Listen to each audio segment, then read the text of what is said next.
towel, eaten your last piece of chicken, emptied your fridge, and nearly gotten you evicted.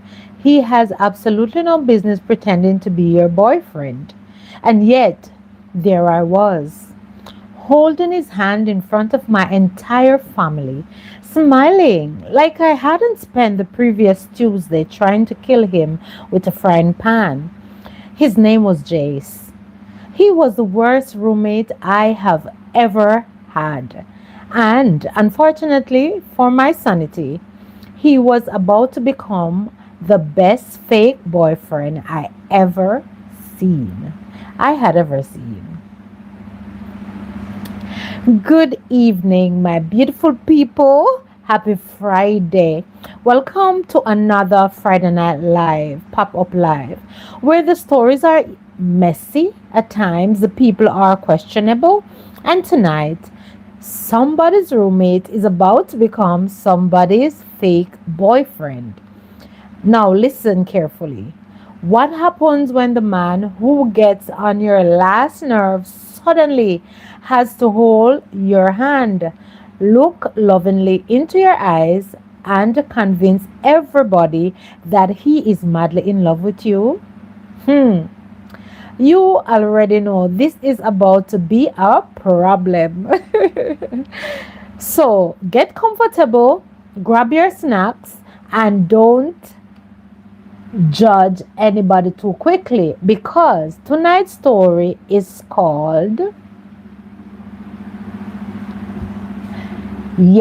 tonight's story is called The Worst Roommate Ever, The Best Fake Boyfriend. And you have seen the topic, so let's get into it. Chapter 1: The Man Who Ate My Last Dumpling. There are three things every adult should learn before moving in with another human being. Number one, never trust a person who says, I am very easy to live with. Number two, always get the rent agreement in writing. And number three, never listen. Yeah, number three is important. Listen up. Never under any circumstances move in with a handsome man who smiles when you are angry. Welcome, welcome. Hey, Zuri, welcome in. Good evening. Do you want me to? I am married, darling. Welcome, welcome. Right. So I have learned all three lessons within 6 weeks. My name is Nia Bennett. I was 26 years old, single, unemployed, reasonable, responsible, and until recently, I had considered myself a peaceful person. Then I met Jace Walker. Hey, Nick Baptiste, welcome in everyone. Thank you for coming in. And remember, thumbs up the live as you come in. Happy to have you guys. So, and violence into my heart. Not actual violence, let's just clear that up. Mostly, it all started when my rent went up again. I stood in my tiny apartment one Tuesday morning, staring at any email from my landlord while wearing one slippers and brushing my teeth. I read the message once, twice, then a third time because surely I had misunderstood. I had not. I had not. Due to the raising and the rising maintenance costs, I spot toothpaste into the sink. Maintenance costs? I shouted. The elevator hasn't worked properly since Easter. My phone buzzed. It was my best friend Kira. Did you find a new place yet? Asked Kira. No. Did you pray? Asked Kira. Of course I did. And? Kira, why are you badgering me? God sent me an increase in rent instead. She immediately called me. Nia, be serious. I am serious, girl. You need a roommate. I need a miracle, said Nia. Same thing. In this economy, and that's how I ended up scrolling through roommate listings like I was shopping for a replacement kidney. Most, most of them were terrifying. One woman wanted a roommate who was comfortable with spiritual energy, cleansing ceremonies at 4 a.m. Oh no, said Kira. Oh yes. One man had written, I occasionally host poker nights, but we are quiet. Hey Jimmy Crowell, welcome, welcome Jimmy. Thank you for the thumbs up, guys. There were 12 men in the photograph. Oh no, said Kira. Oh yes. Another listing said, must be comfortable around exotic pets. You tell me now. The picture included was a snake? Absolutely not. Then I saw it. It read, roommate available, modern apartment, great location, professional male seeking clean, responsible roommate. The photographs are beautiful. Huge windows, modern kitchen, spacious living room, and the rent, asked Kira, almost suspiciously affordable. I said, I should have known. Anything that good had to come with a demon, trust me. His name was Jace Walker, of course. When I met him, he was standing in the kitchen wearing a black t shirt, gray sweatpants, and an expression that suggested he had never experienced stress a day in his life. He was tall, annoyingly handsome, I must admit, and he had one of those smiles that made people forgive him before he had even apologized. You are Nina? Wait, you are Nina? He asked. Unfortunately, he laughed harder. I immediately disliked him. Come on in, he said. The apartment was beautiful. The kitchen was clean. The living room was neat. And there were actual plants sitting near the window. Live plants at that. I turned slowly towards him. You live here as well? Last time I checked, he responded. This place is clean. I showered too, he said. I stared at him. He smiled. That should have been my first warning. I'll take it, I said. Don't you want to ask question first? He asked. Yes. Why is the rent so cheap? I asked. Because I owned the apartment. Oh? Okay. And I don't need the extra money that badly, he said. I narrowed my eyes. What's wrong with you? I asked. He blinked. Excuse me? Nobody is this generous. What are you hiding? I am not generous, he said. Then what are you? I inquired. He leaned against the kitchen counter. Lonely? I stared at him. He stared back. Then he smiled. I knew that would make you uncomfortable, he said. You are a strange person, I told him. And you are taking the room? He said. And that's how I became roommate with Jace. For the first 4 days, everything was wonderful. We barely saw each other. And I went to work. He went to work. I cooked. He apparently survived on air and coffee. I thought I had won. Then Friday came. I returned home exhausted after a 12-hour day shift. All I wanted was a shower, comfortable clothes, and the food I have specifically saved in the refrigerator. I opened the fridge and froze. My container was gone. Not moved, not hidden, gone. I looked around. Maybe there had been a misunderstanding, surely. I opened the refrigerator, nothing. I checked the microwave, absolutely nothing. Then I heard chewing behind me. Slowly, very slowly, I turned around.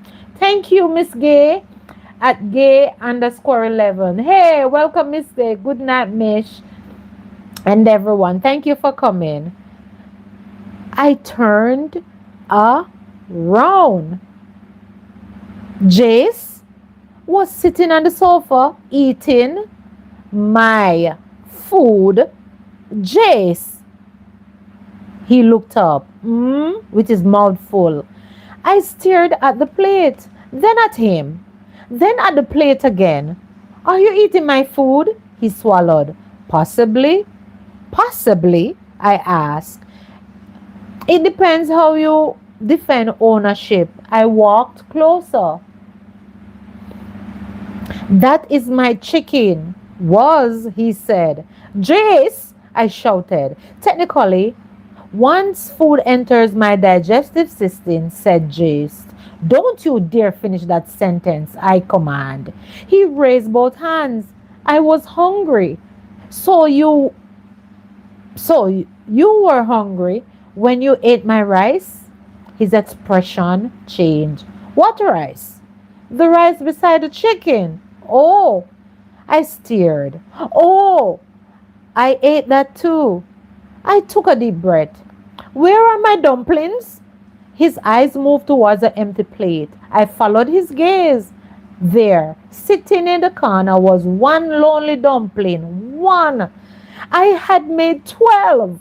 12. You ate 11 dumplings? Technically 10, he said. There is one on the plate, then 11. I grabbed a cushion from the sofa and tossed it at him. Nina, walk! I walked him. Hey, he cried. Whop again. That hurt. Good. He started laughing. That was the moment I realized Jace Walker was insane. Because no normal person laughs while being attacked over stolen dumplings. You are the worst human being I have ever met, Jace. That's dramatic, he said. I am going to put a lock on the refrigerator. Then I'll learn to be a locksmith, he responded. I just stopped. He smiled. I pointed the cushion at him. Don't challenge me. He took another bite of chicken. I nearly saw heaven. Living with Jace became an extreme sport after that. He never replaced the toilet paper. He never put down the toilet seat. He left exactly one spoon in the sink every morning. One. Like a signature. He had a habit of stealing my blankets while we watched television, even though we sat on opposite sides of the sofa. And somehow, he was always standing in the kitchen when I was wearing my oldest, ugliest clothes. Why are you home? I demanded one Saturday morning. He looked at me as if I had horns. Why are you just like that? I looked down. I was wearing an oversized t shirt that said I need a nap and a shorts that had definitely seen better days. Answer my question. You look like you lost a fight with a laundry basket, he said. Jace, I shouted, and he laughed. I hated that laugh. I hated his smile. I hated his stupidly perfect hair. And I especially hated the fact that whenever we met anywhere together, women looked at him everywhere. At the grocery store, at the restaurants, at the coffee shop. One woman actually walked directly into a display while staring at him. Can you believe it? Jace didn't even notice. Do women normally throw themselves at you? I asked one day. He looked genuinely confused. What? Never mind. No, what did you say, Nia? Nothing. He leaned closer. Nia, I glared at him. Why are you looking at me like that? He asked. Like what? Like you want to say something. I don't. You are terrible at lying. So are you. I don't lie. You just said you didn't want to say anything. I, see, I hated him completely. At least that's what I told myself. Then one Thursday evening, my mother called and ruined my life. Naya, hi mother. Don't hi mom me. Your cousin Danielle is engaged. Congratulations to her, Mom. Everybody's coming home next weekend. My stomach tightening. Everybody. Everybody? No. What do you mean, no? I mean, I have work, Mom. You always have work, girl. I do work, Mother. And you are coming. Mom, and bring somebody with you. Don't you dare show up empty handed. I blinked. Bringing somebody where? Bring somebody to dinner, child. Why? Because you are 26. So? So I would like to know if you are seeing anybody. I closed my eyes in frustration. Here we go again. Mom, I am not discussing my love life with Aunt Patrice. Why not? Because last Christmas she asked me why I am still single, as if being single is a crime. She was concerned, don't you think? She said, and I quote, "Your face is pretty, so I don't understand the problem." My mother went quiet. She didn't mean it like that. She absolutely meant it like that, Mother. Naya. Mother, bring someone. I don't have anyone. The line went silent. And then I heard a voice from behind me. A very familiar voice. "That's not what you said last night," said the hypocrite. My soul left my body. I slowly turned around. Jace was standing behind the sofa. My mother gasped through the phone. "Naya!" she shouted. Jace grinned. I stared at and started at him. He started back. "Who was that?" asked Mom. I grabbed the nearest object, a magazine even, and threw it right at him. He dodged. My mother screamed. "Naya, who is that?" "Nobody, Mother." Jace raised his eyebrows. "Nobody?" I pointed at him. "Don't you dare say a word." "Don't." He walked closer. "Hi, Mrs. Bennett." My eyes widened. "Jace, what are you doing?" My mother made a sound so loud that I had to pull the phone away from my ear. "Who is Jace?" shouted Mom. Jace took the phone. I jumped toward him.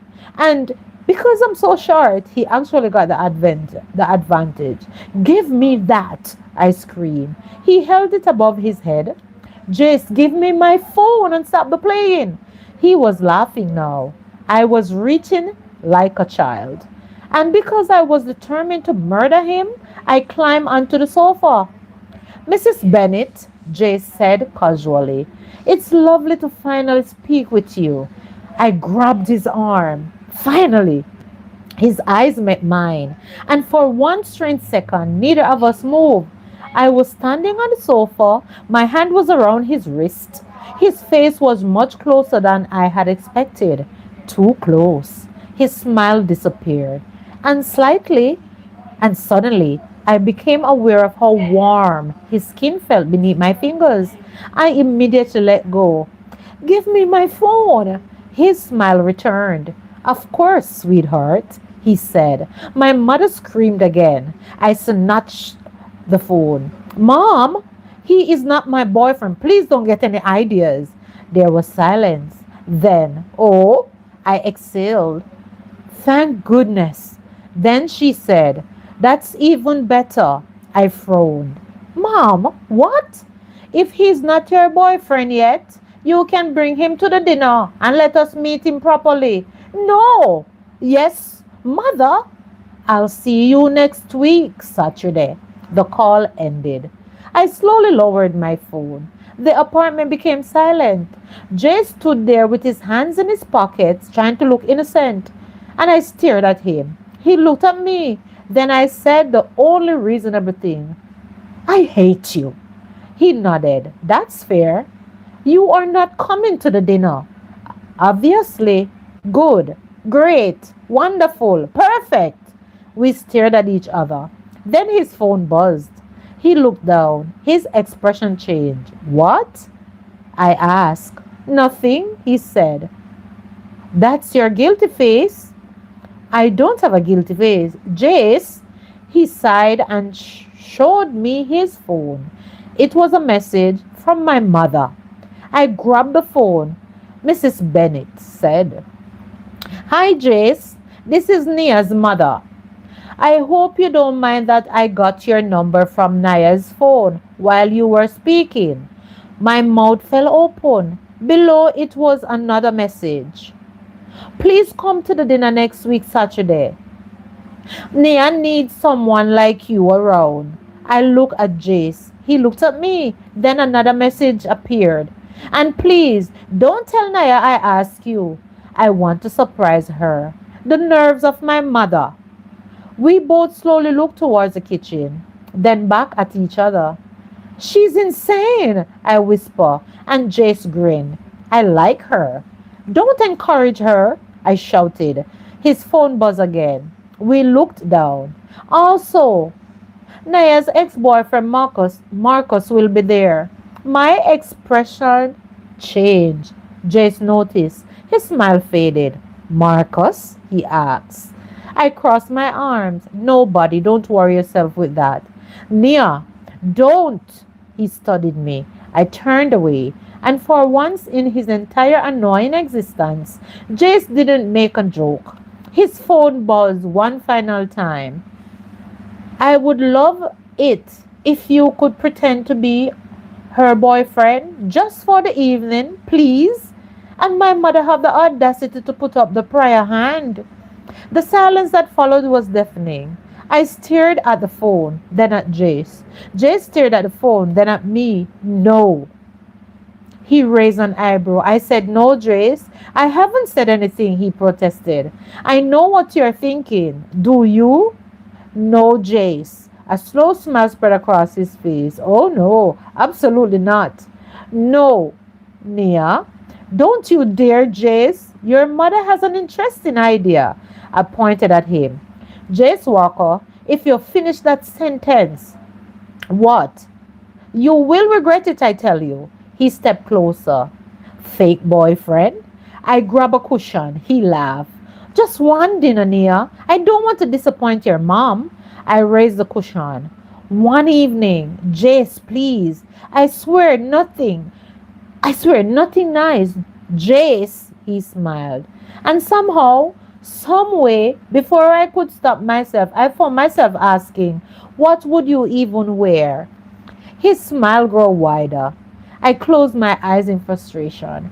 I had just made a terrible mistake, a horrible mistake, the kind of mistake that changes everything. Because one dinner became one fake relationship, and one fake relationship was about to become a very real problem.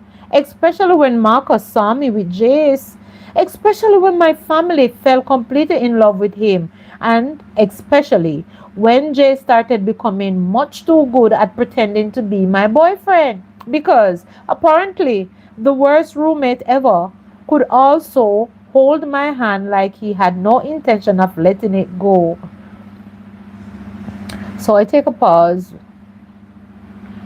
"That's a lot of dumpling," said Miss Gay. "Maybe he is attractive." "Yes, Miss Gay, definitely."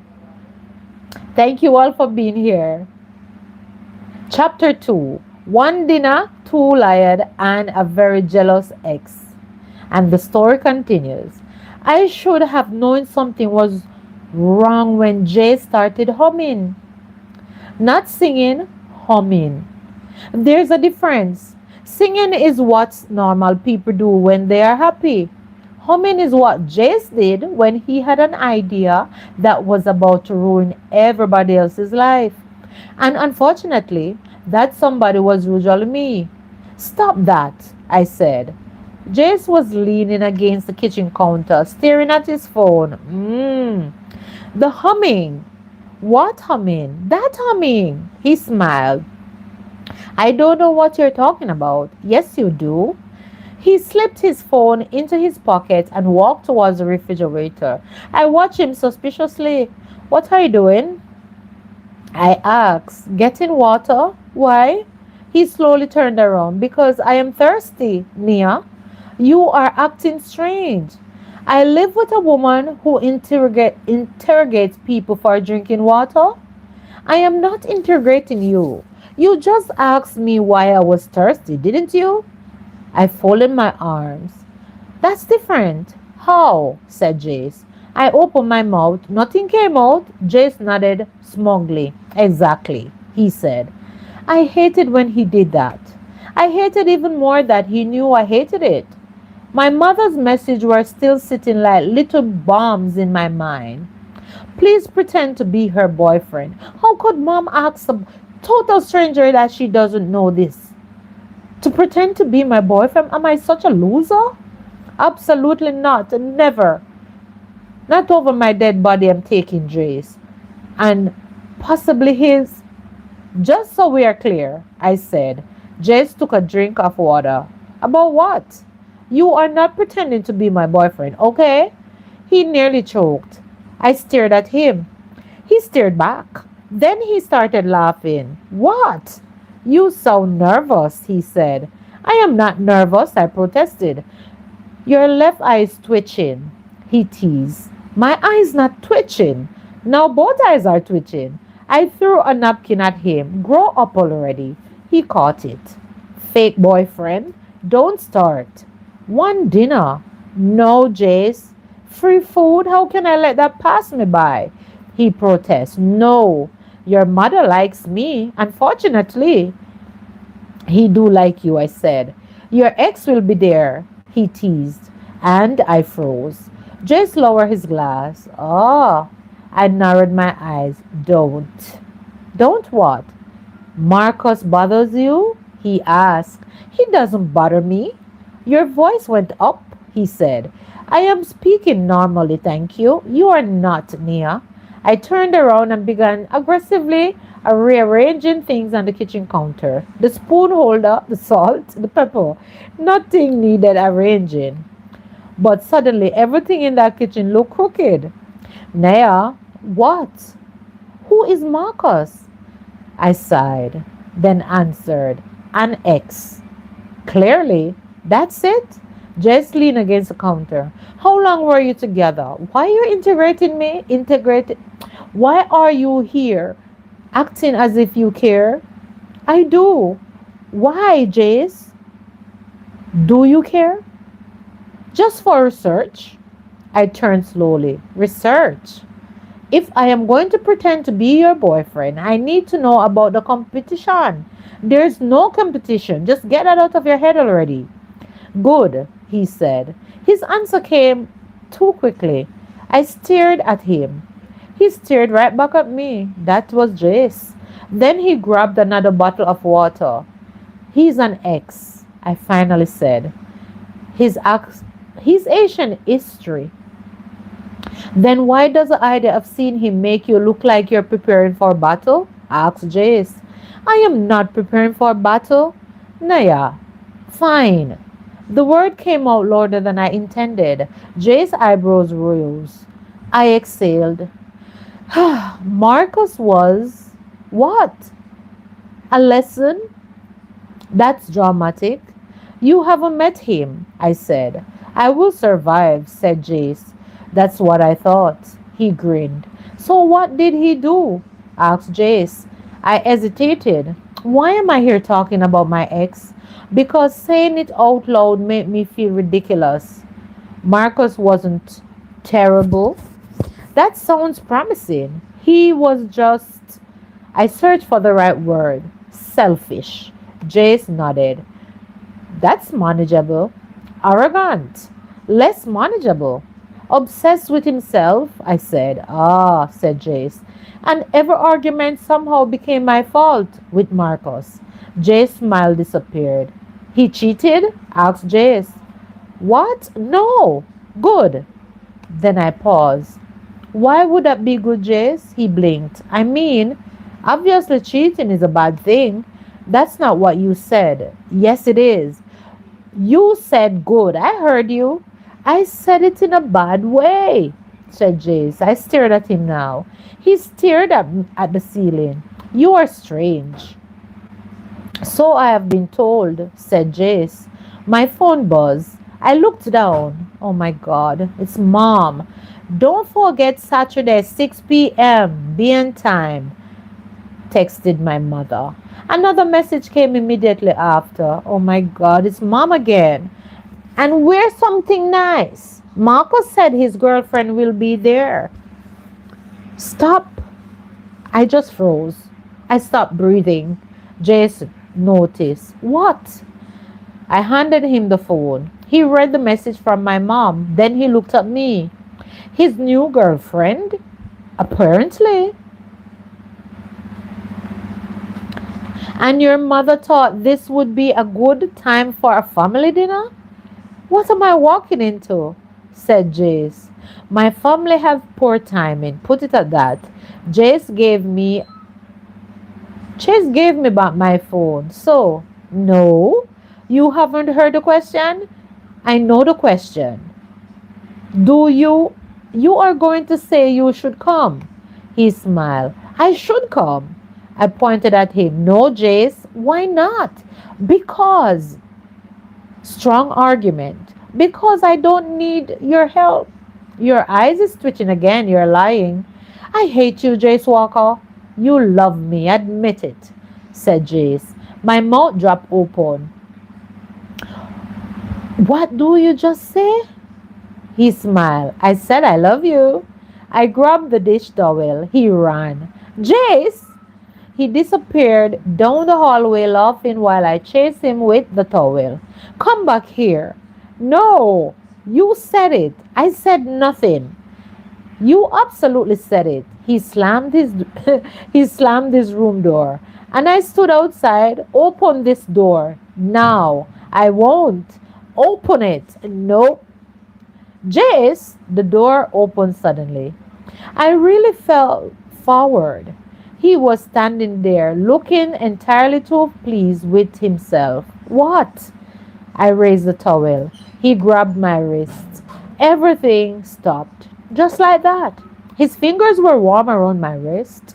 My heart gave one stupid, traitorous little drum. Jace's expression changed too. Not much, but enough. For 1 second, neither of us moved. Then he slowly took the towel from my hand. You really shouldn't threaten people with household items, he said. I snatched my hand back. Give me that. No, Jace. Yes, sweetheart. Don't call me that. You're not my sweetheart. Okay, sweetheart. I turned around and walked away. Behind me, I heard him laughing. Worst roommate ever. The next day, Kiara came over. That was my second mistake.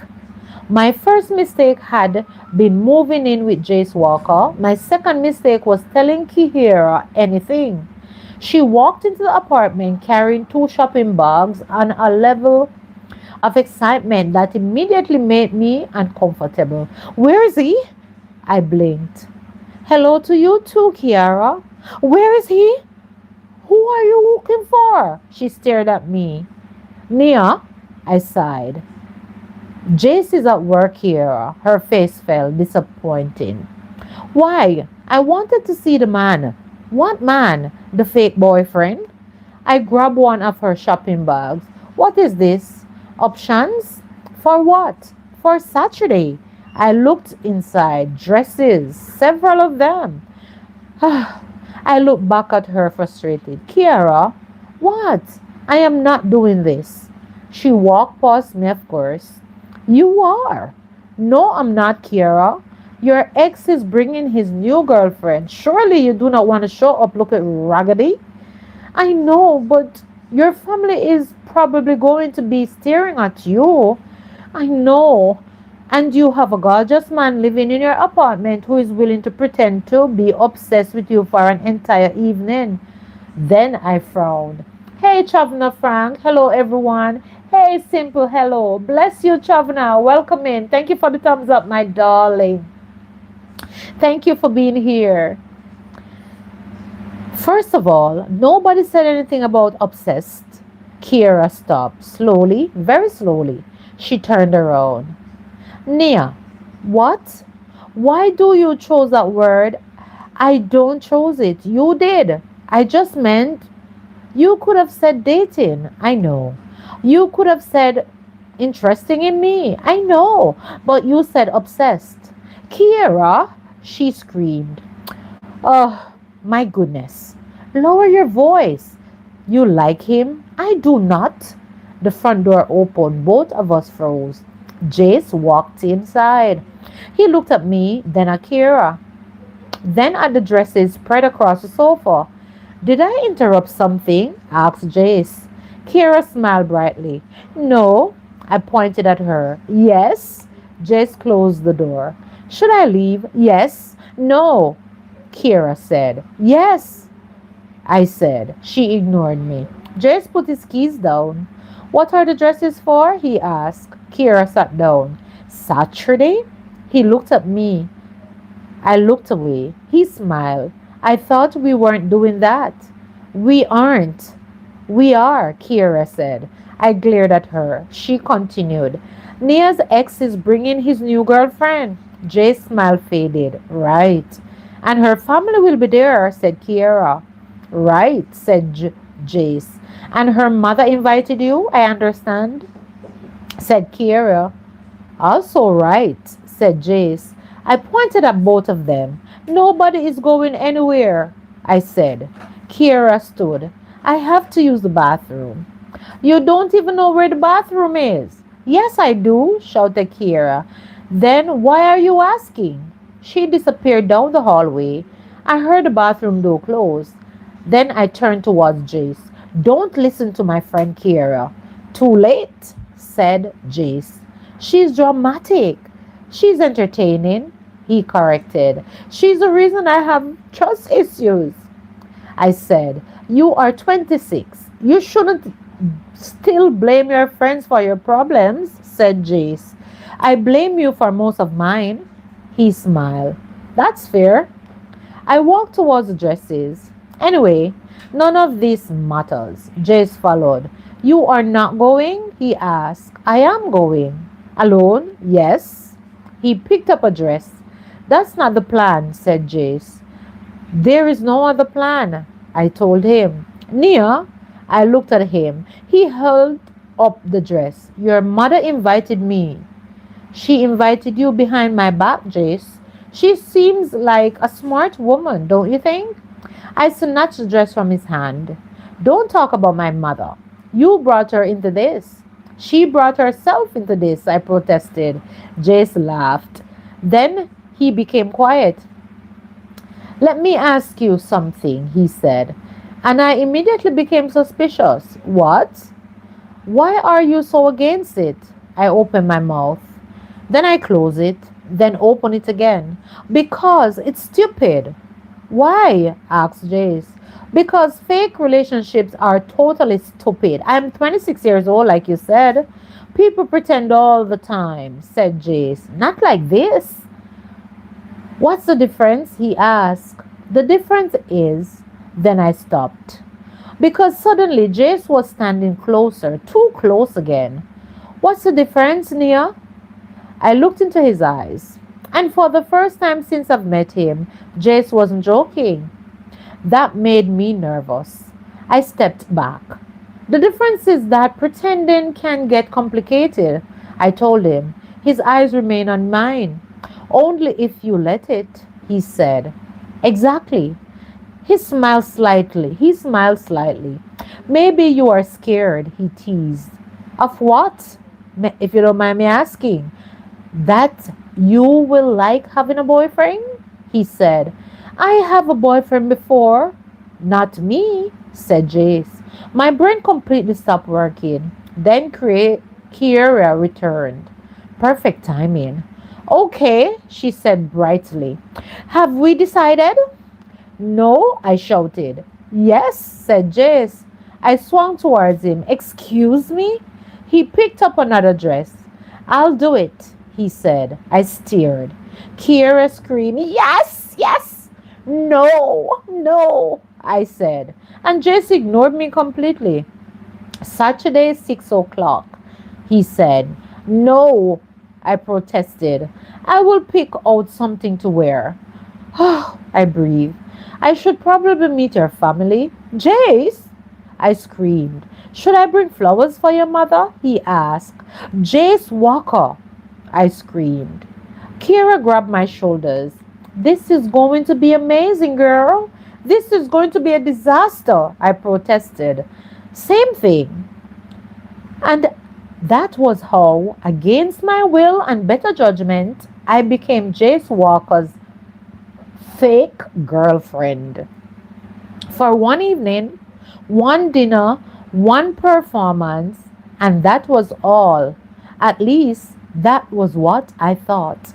Saturday arrived with the confidence of a disaster that knew exactly what was I doing. Let me read it again. Saturday arrived with the confidence of a disaster that knew exactly what it was doing. By 5:30, I had changed clothes 4 times. Kiara sat on my bed eating crackers. You are doing too much. I hate everything. You look beautiful, she said. I look ridiculous. You look ridiculous. Outfit number 2. This one is beautiful. That's not helpful. Jace knocked on the bedroom door. Are you decent? No. Okay, he said. And he opened the door. I screamed, Jace! He immediately turned around. You said no. That meant you don't come in uninvited. Then say don't come in. Get out. Gladly, he closed the door. Kira laughed so hard she nearly dropped her crackers. I grabbed a pillow. I am going to move out. Trust me. No, you're not, said Kira. I am. No, you're not. Why? Because you like him. I threw the pillow at her and she ducked. 5 minutes later, I walked out of my room and she stopped. Jace was waiting in the living room. For the first time since I had known him, I absolutely I had absolutely no rude thing to say. He was wearing a dark fitted shirt, tailored trousers, a jacket that looked like it had been personally designed to destroy my peace of mind. He looked up and his expression changed. Slowly, his eyes moved over me. Not in a disrespectful way, but definitely in a way that made me wish I had worn a winter coat. Kiara whispered behind me, Girl. I ignored her. Jace cleared his throat. You look. Don't. I threatened, and he smiled. Beautiful. My face became warm. Thank you. Kiara clapped her. Kiara clapped once. Oh, this is delicious. Stop talking, I said. Jace held out his hand, and I stared at it. What? Your fake boyfriend is ready, he said. I am not holding your hand. You're practicing for what? So you don't look like you're being arrested when we get there? I can act. Thank you very much. You can? Yes, I can. He raised an eyebrow. Prove it. I grabbed his hand hard. He winced. You are hurting me. I am acting natural. Natural? Kiara burst out laughing again. Jace looked down at her hands, then back at me. His smile became softer. There you go. My stomach did something deeply irritating. I let it out immediately. We're leaving. My mother's house was already full. When we arrived, cars lined the driveway, music was playing, somebody was laughing loudly inside, a little bit too loud. I stood outside the front door, suddenly felt every bad decision I have ever made standing beside me. Jace noticed. Then he asked, Nervous? No, I said. You keep adjusting your dress though. I am making sure it's straight. You have done it 7 times already. Mind your business. He looked at me, then suffered, then offered his arm. I stared at it. What? We are supposed to be together, remember? We are together, not like that. I took his arm, of course. His body went slightly stiff. I felt it. I pretend it didn't. Then my mother opened the front door. Naya!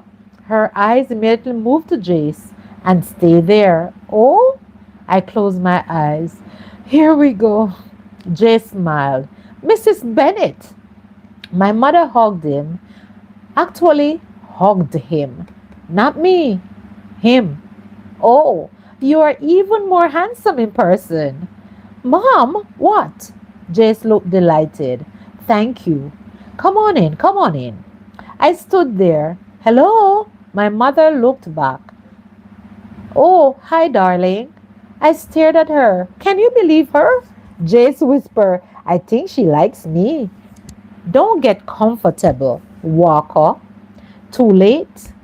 The moment we entered the living room, my family attacked Aunt Patrice, Uncle Raymond, my three cousins, and two nieces. My grandmother, my darling grandmother. Everybody had questions. So, how do you meet? I looked at Jace. Jace looked at me. Work. We said it together. A lie. How long have you been together? 6 months, I said. Almost a year, Jace said. I slowly turned toward him. He smiled. My grandmother narrowed her eyes. Which one is it? Who is lying? 7 months, Jace said quickly. I stepped on his foot. He kept smiling. Then, Nia? Every muscle in my body tightened. I knew that voice. I turned. Marcus stood near the dining room. Beside him was a beautiful woman with long hair and an expensive looking dress. His girlfriend, of course. Marcus smiled. Nia, it's been a while. Jay's hand found the small of my back, casually, naturally, too natural. His touch was warm, protective, and suddenly Marcus noticed him. Who is this? He asked. Before I could speak, Jace held out his hand. The name is Jace. Marcus shook it.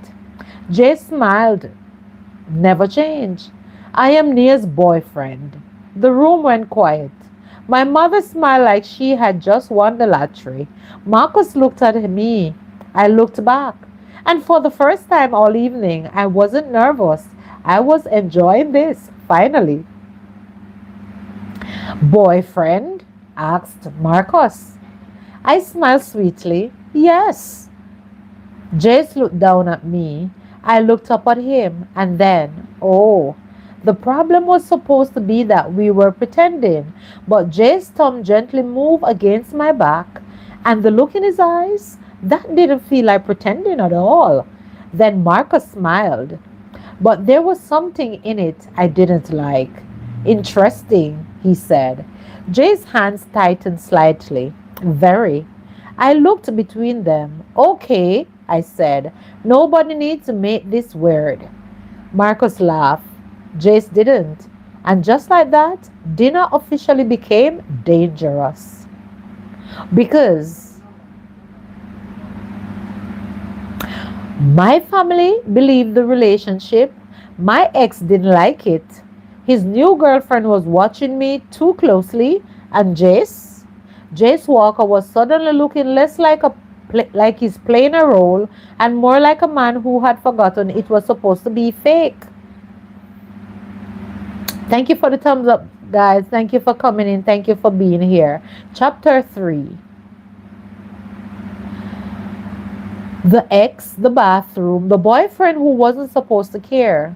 Very. Jay's answer hung in the air. I looked up at him. He was still standing behind me, one hand resting at the small of my back, looking entirely too comfortable with the word boyfriend. Marcus looked between us. Then his eyes dropped to Jace's hand. Then his eyes dropped again to Jace's other hand. Something shifted in his face. It was small, almost invisible, but I saw it. And apparently, so did his girlfriend. Ha! Her name was Briley. Her name was Briley. What type of name is Briley? Huh. I remember saying that to myself. And I remember that was because Marcus had introduced her approximately 3 minutes earlier and then spent the next 3 minutes barely paying her any attention, which was awkward for everybody, especially Briley. She was beautiful, polished, and just like she had somewhere, she belonged somewhere more glamorous than to be standing in my parents' living room while her boyfriend stared at his ex. Poor woman. And yet, somehow, she was watching me. Marcus, not Marcus, me. Like I had personally walked into the room and stolen her boyfriend. Lady, I did not want him. I had returned him to the streets, I said in my mind. He had been collected. There was a receipt somewhere. My grandmother suddenly clapped her hands and break my chain of thought. Enough standing around. Somebody give me something to drink, said Grandma. The room came alive again. Conversation started. My music played. My cousins moved towards the food, and Aunt Patrice appeared beside me like she had been waiting behind a curtain for her moment. So, Jace. Oh no, I whispered. Jace smiled. Yes? Tell us everything. I immediately stepped forward. Absolutely not, I protested. And my aunt said, why not? Because there is nothing to tell, Auntie. Jace looked down at me. There isn't? I narrowed my eyes. Don't you dare. He smiled. My aunt's eyes widened. Oh, there is definitely something to tell, niece. There isn't, aunt. How did you met? I opened my mouth. Jace beat me to it. She saved my life, he said. I whipped around. Whipped around what? The entire room became quiet. My mother looked impressed. Oh my goodness. My grandmother leaned forward. What happened? Jace nodded solemnly. I was starving. I glared at him. He continued. Nia made food. My family waited, and she saved my life, said Jace. I stared at him. That is not what happened. He looked wounded. You are embarrassed? I am not embarrassed. My cousin Malik laughed. Brother, what did she cook? Jace looked at me, then smiled. Dumplings? I covered my mouth. My aunt gasped. Oh, he likes Caribbean food. He likes stealing Caribbean food, I corrected. Jace put an arm around my shoulders.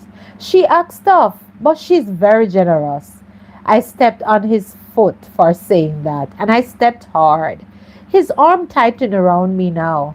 Nia, he whispered through a smile, let go of me. You are hurting me. Good, I said. My family burst out laughing, and that should have been the end of it, right? We should have laughed and ate dinner, let it go, pretended for a few more hours, then go home. That was our arrangement. Except Marcus kept looking at me and Brille kept noticing. Your boyfriend is very handsome. I looked up. My cousin Danielle was standing beside me with a glass of juice. Thank you, she smiled. And he likes you? I nearly dropped my fork. What? Danielle shrugged. I can tell. No, you can't, I said. Yes, I can, said Danielle. We are just. I stopped. Danielle's eyes narrowed. You are just what? I tried to save myself. Just. I look across the room. Jace was talking to Uncle Raymond, or rather pretending to listen while my uncle explained something about cars. But his eyes found mine immediately, and as if he had been looking for me. I quickly looked away. Nothing. Daniel followed my gaze, then slowly smiled. Oh, don't, Daniel. You like him, cuz.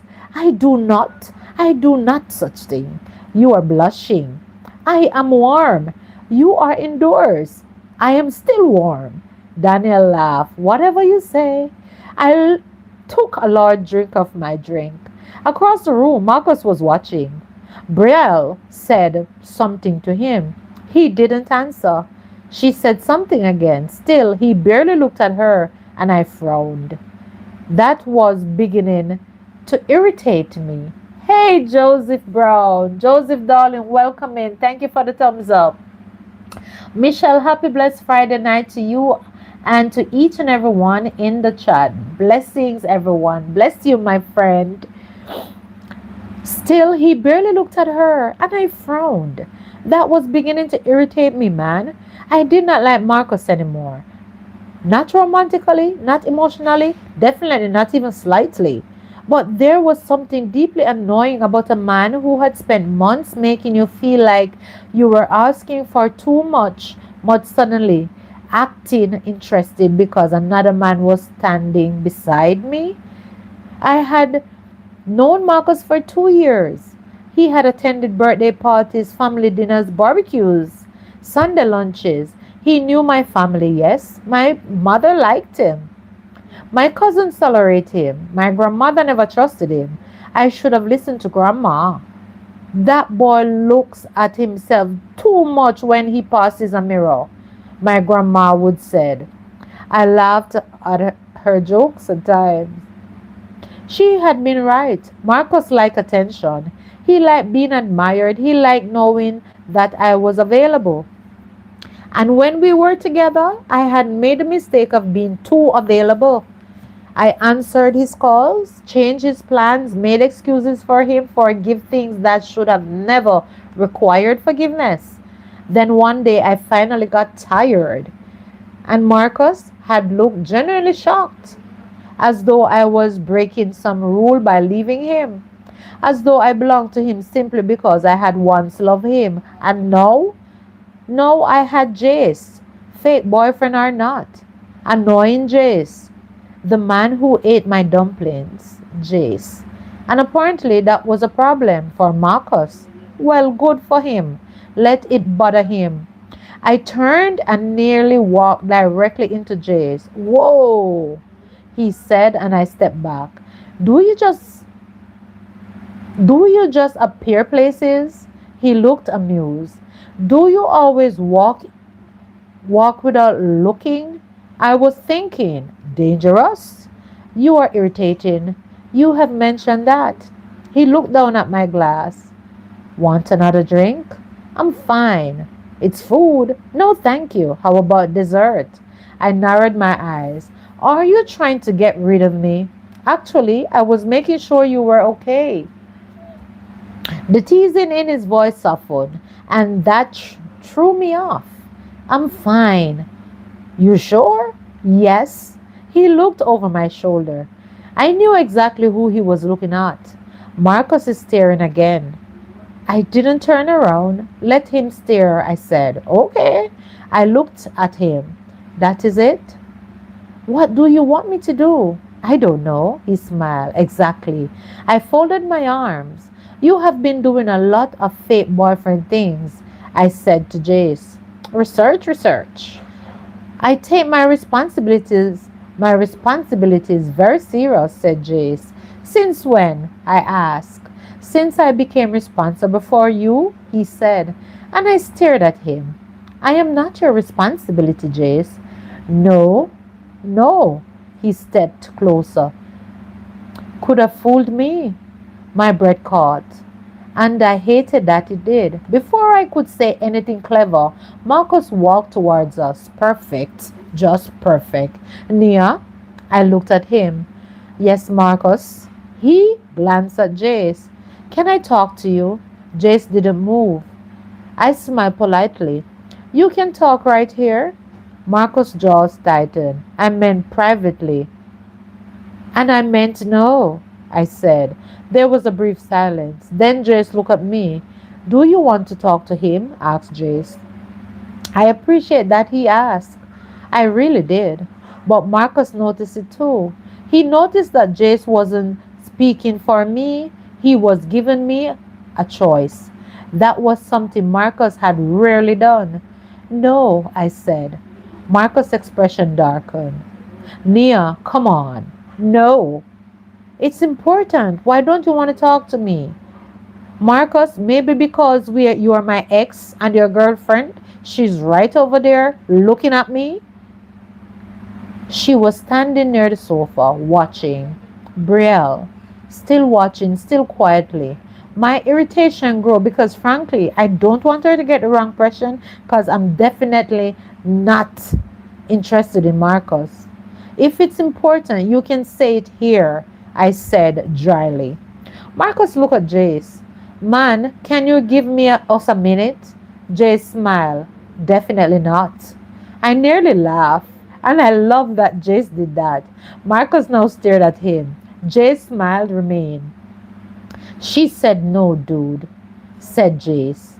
She can speak for herself, said Marcus, and Jace nodded. She just did. What happened? Your ears are filled with wax? I bite the inside of my cheek. Marcus looked at me. You have changed, Nia. And I smiled. Thank you. That's not what I meant. I know. Then I turned away. Jace followed me towards the family room. And behind us, I heard Marcus exhale sharply, and Brielle's voice followed. Marcus! I didn't hear what I didn't hear what happened next, but I had a feeling she was not happy. And honestly, good for her. The family room was loud. My uncle was telling one of his ridiculous stories. My cousins were laughing. My mother had brought out dessert. And my grandmother was sitting in her favorite chair watching everyone the satis with a satisfied expression of a woman who knew exactly what was happening before anybody else did. Jay sat beside me now, too close. Our ties were touching. I moved slightly. He moved slightly too. I looked at him and whispered, "What are you doing?" "Nothing," he said. "You are touching me." "We're sitting on a sofa," he said. "You have an entire other side.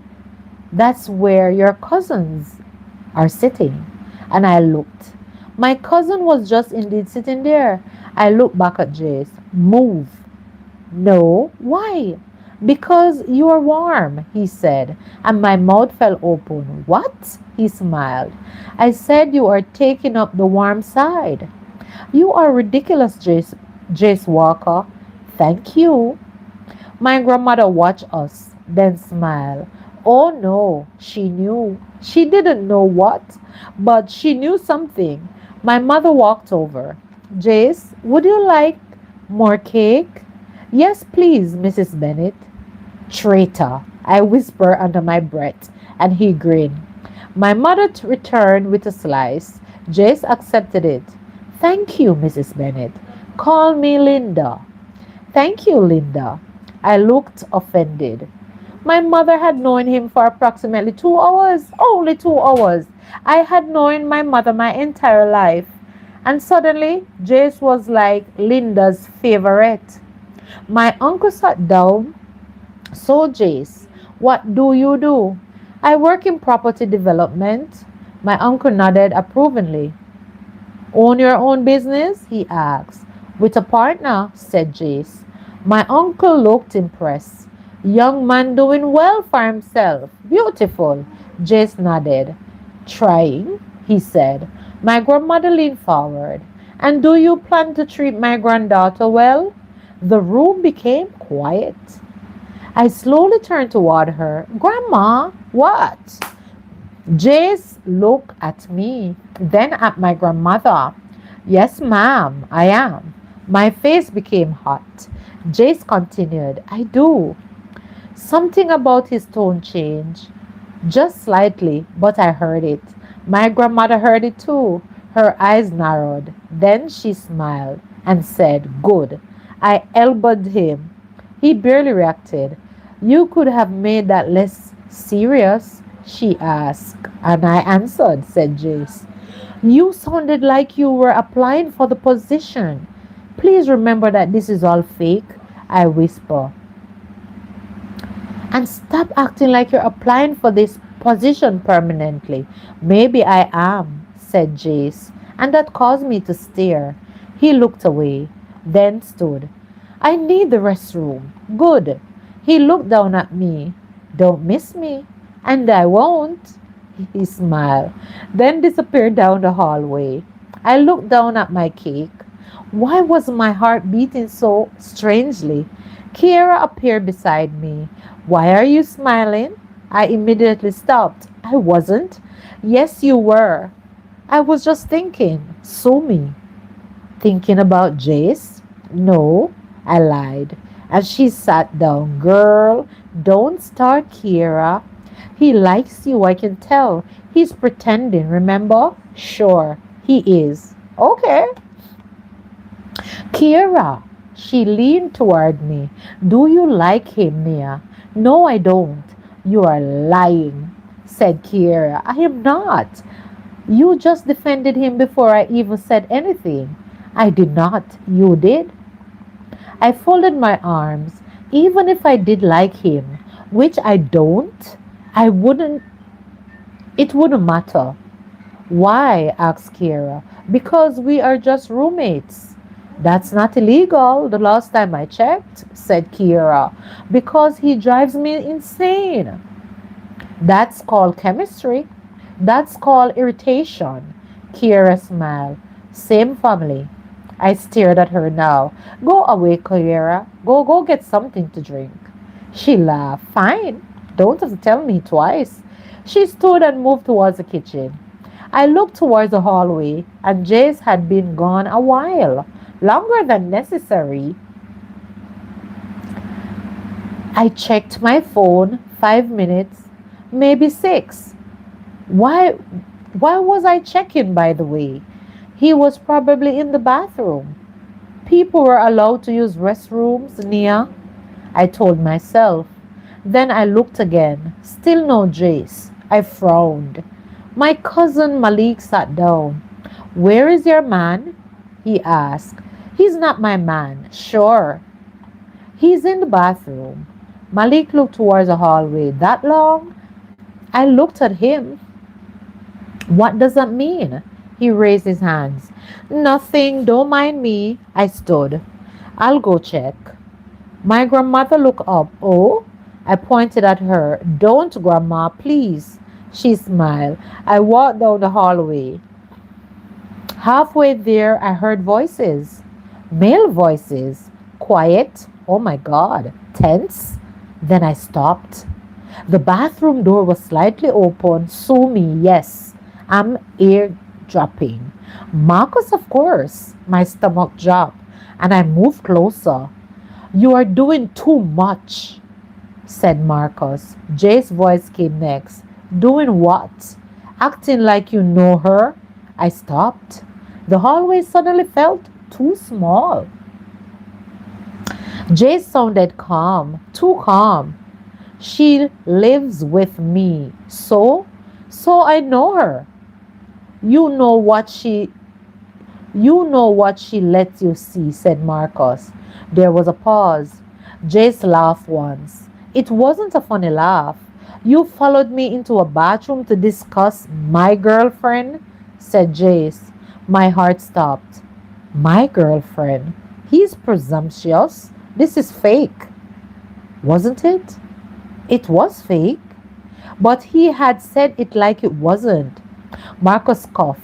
Don't play dumb. She's doing this to get a reaction out of me, said Marcus. Something in my chest tightened, and Jay's voice changed. You are serious? She's always been dramatic. My hand curled into fist. Marcus continued. She gets emotional. She overthinks everything. That's why we didn't work, said Marcus. I took one step forward, then stopped, because Jace spoke. And there was nothing playful in his voice anymore. You know what I think, said Jace, and Marcus laughed. I don't care. I think you are a loser, said Jace. Silence. My eyes widened. Marcus said, Excuse me? Jace continued. Actually, man, no. Let me correct that. You are worse than a loser, Marcus. Watch your mouth, said Marcus. What are you gonna do? said Jace. His voice was still calm. That was the scary part. You had a good woman, said Jace. I stepped. I just stopped breathing. And Jace continued talking. You had somebody who cared about you, dude. Someone who showed up for you.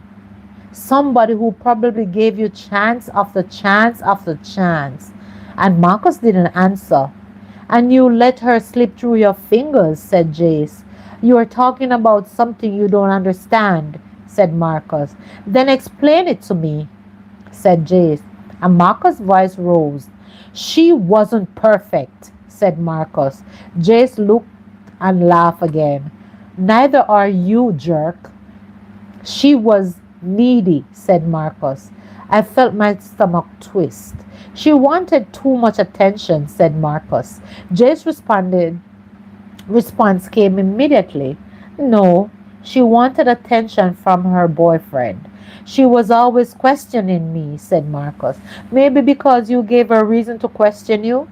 She always has something to complain about, murmured Marcus.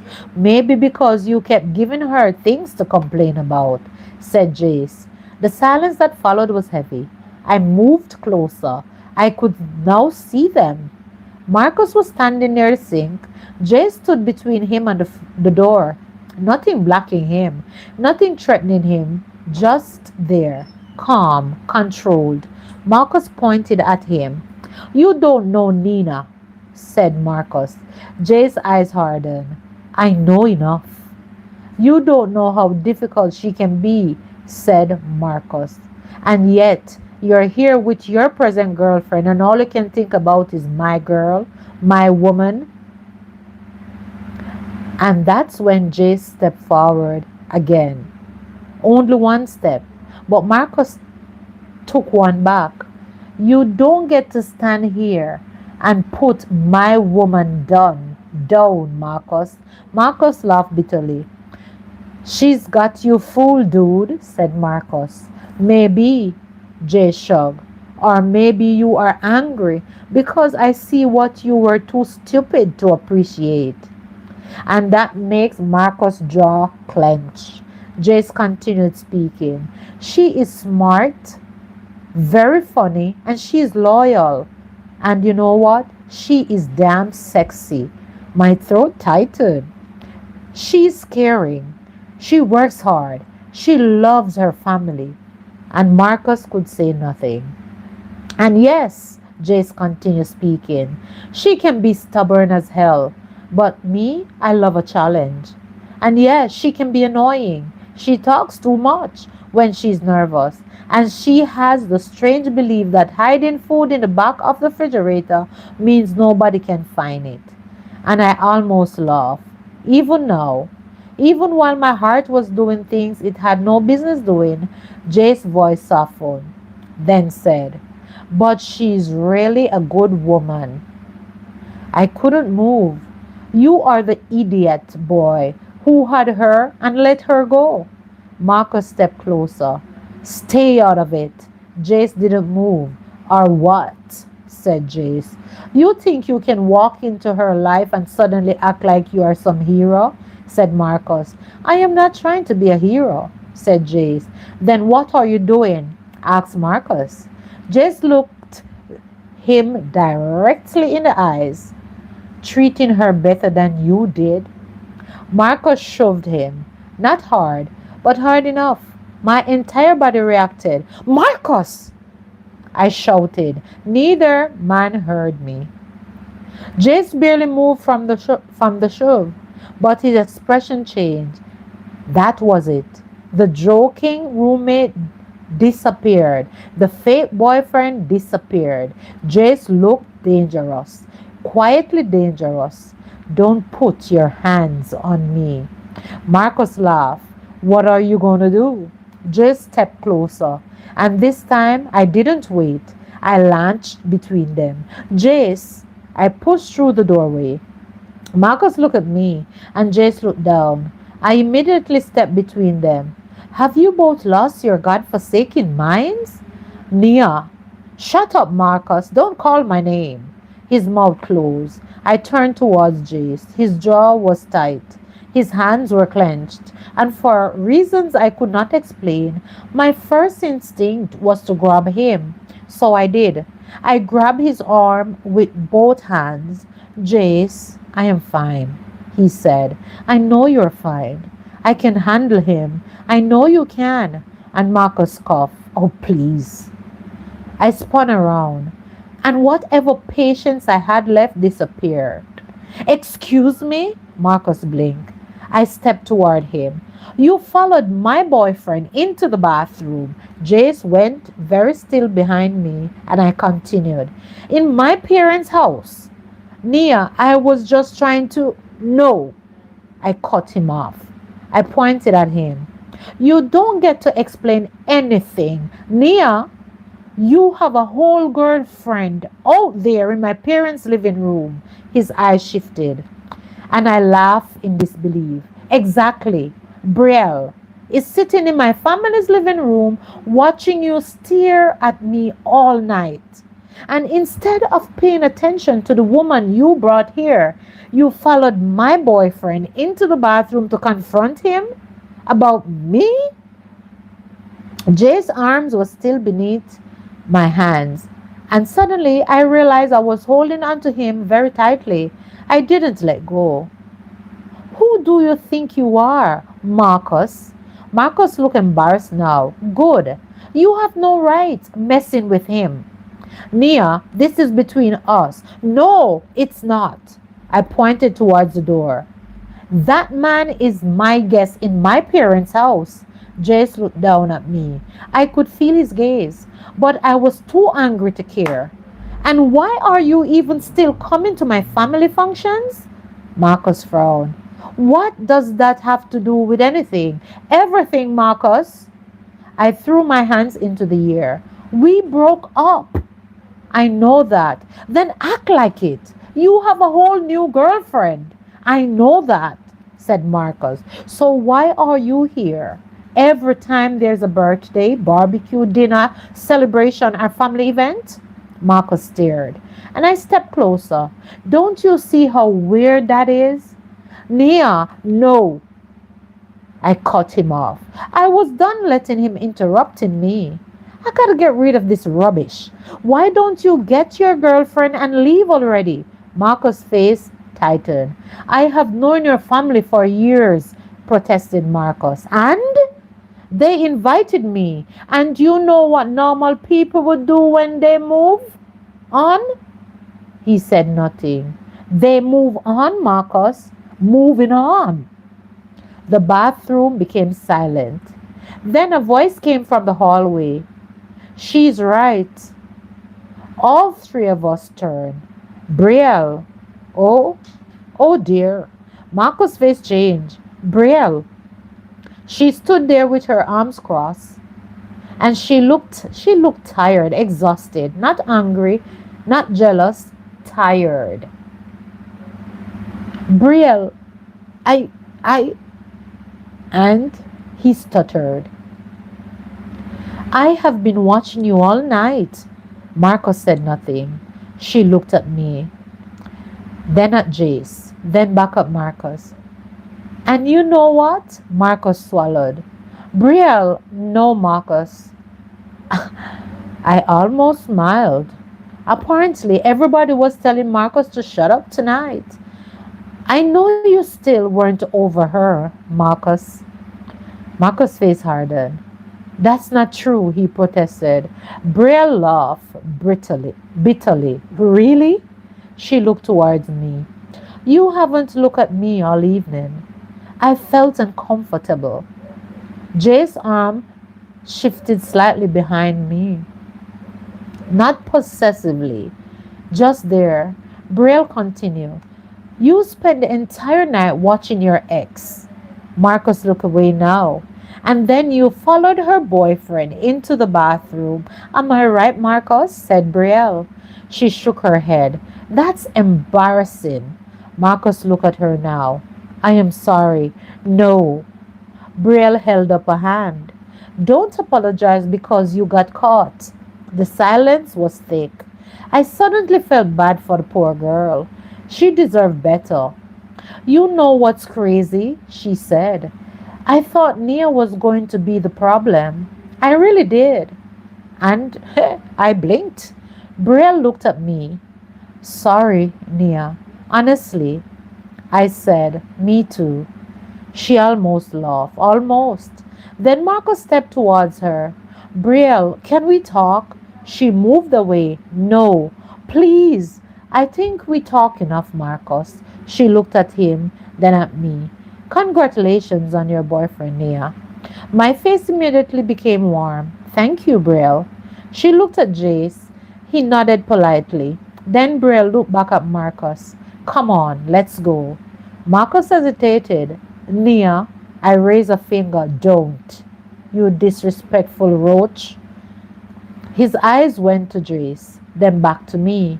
For one moment, I thought he was going to say something else. Instead, he shook his head. Fine. Brielle walked away. Marcus followed. But before leaving, he looked at Jace. You got lucky, he said, and Jace smiled. I know. Marcus left. And the hallway became quiet, too quiet. I suddenly turned towards Jace. My hands were still wrapped around his arm. I looked down, then back up. You okay? Jace stared at me. What? You were about to fight him? He pushed he pushed me first. I saw. I was fine, I know. You ran in here to protect me.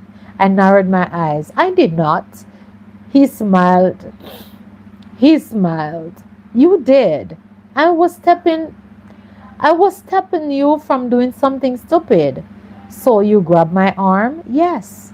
And called me your boyfriend? Yes.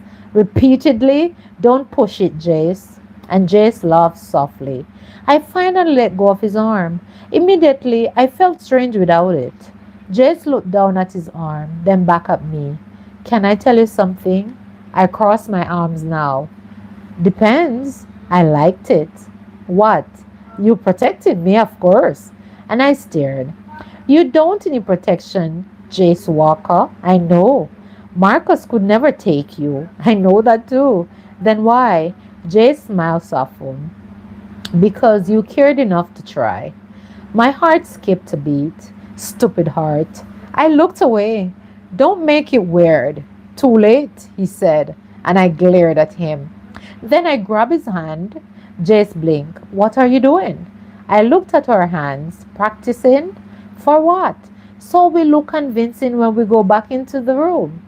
His fingers closed around mine, and suddenly I wasn't sure who was pretending anymore. Right, he said. Right? We stood there, holding hands, doing absolutely nothing. Then Jace leaned closer. One question. What? Do I get to tell you that you look beautiful again? His face heated. No. Okay. Don't. I wasn't going to. Good. You look beautiful. Jace. He laughed. And just like that, the tension broke. I shoved him towards the family room. Move. You are still holding my hand. I looked down. My God, I was. I didn't let go. Shut up, I said. Yes, my sweetheart. Don't call me that. Okay, sweetheart. He continued. When we returned to the family room, everyone stopped talking. Every single person was just looking at us. Then at our joint hands, then back at us. My mother smiled. You would think she won the lottery. My mother smiled even wider. Kihira covered her mouth. Aunt Patrice whispered something to my cousin. I immediately became suspicious. Why is everybody looking at us? I asked. No reason, my mother said. Jay squeezed my hand. I looked at him. He looked entirely too happy with this. Marcus left, my uncle said. Everything okay? I look at Jace. Jace looked at me. Then we both said, fine. My grandmother laughed. Nobody believed us. My mother stood. Well, since we are all here, let's take a family picture. Oh no, I whispered. Jay smiled. Why? Pictures are serious and they are permanent. So? Because once my mother has a picture, she has evidence. And he laughed. My mother pointed, Jace, stand beside Nia. I looked at him. Don't get too comfortable. I won't. And he moved beside me, too close. Of course, my mother frowned. Closer, closer. Mother, closer. Jace placed an arm around my waist. I stiffened. His fingers pressed gently against my side, and then, without thinking, I leaned into him. Just slightly, but enough. Jace looked at me. I felt it. I ignored it. Everybody smiled. My mother called. The camera flashed. And for that 1 second, everything looked real. Not fake, not planned, not performed, just me and Jay standing together, his arms around me, my body against his smile against my temple. Then the camera flashed again and again. Kira whispered from behind us, You all are doomed. Shut up, I whispered back. Jace heard. Who is doomed? Nobody. He smiled. Good, because unfortunately, something was changing. The fake boyfriend act was becoming easier. Holding Jay's hand didn't feel like acting anymore. Defending him hasn't felt faked.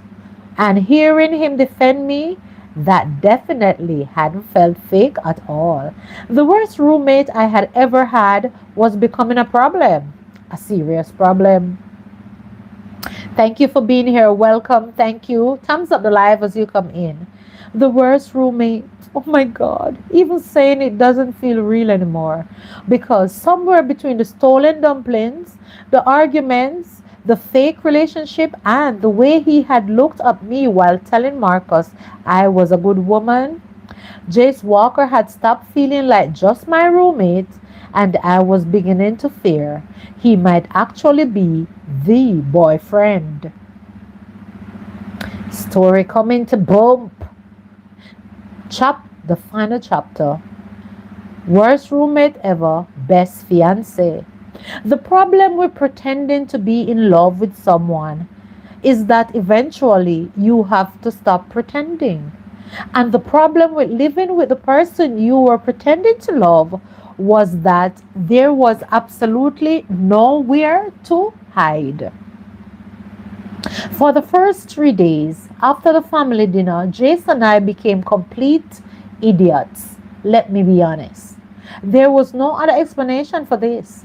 We had successfully lived together for months while arguing over dumplings, blankets, television remotes, groceries, bathroom schedules, and the mysterious disappearance of my favorite mug. But after one fake date, one family dinner, one confrontation with my ex, and one very real speech in a bathroom, suddenly neither of us knew how to behave. Good morning, Jay said, and Monday. Morning, silence. I walked towards the refrigerator. Jace walked towards the refrigerator as well, and we stopped. He looked at me. I looked at him. What? Nothing. You are staring. I was not. You were. I was looking at the fridge. The fridge is over there. I looked. He was right. I immediately turned towards the refrigerator. See? Jay smiled. I hated that smile. No, that wasn't true anymore. Oh my God. That was a problem. I like his smile. And I had absolutely no idea when that happened. How did all this started? On Tuesday, Jace made dinner. Finally, that was suspicious. Why are you cooking? He looked over his shoulder. People cook, Nia. You don't. I occasionally cook. You have never cooked since I moved in. I made toast and scrambled eggs. Toast doesn't count, Jace. He pointed the wooden spoon at me. Don't disrespect the chef. I sat at the kitchen island. Who are you and what have you done with my annoying roommate? He smiled now. Eat your food, Nia. I stared at the plate, then at him. You made this? Who else? Without poisoning it? Not intentionally. I picked up my fork. Jay sat across from me and watched. Why are you staring? I want to know if you like it. You're making me nervous. Not food prepared by you. You have eaten food before. Yeah, but not food prepared by you, Jace Walker. He laughed. I took a bite and paused. Jace leaning forward. Well, I swallowed. It's good. His face brightened.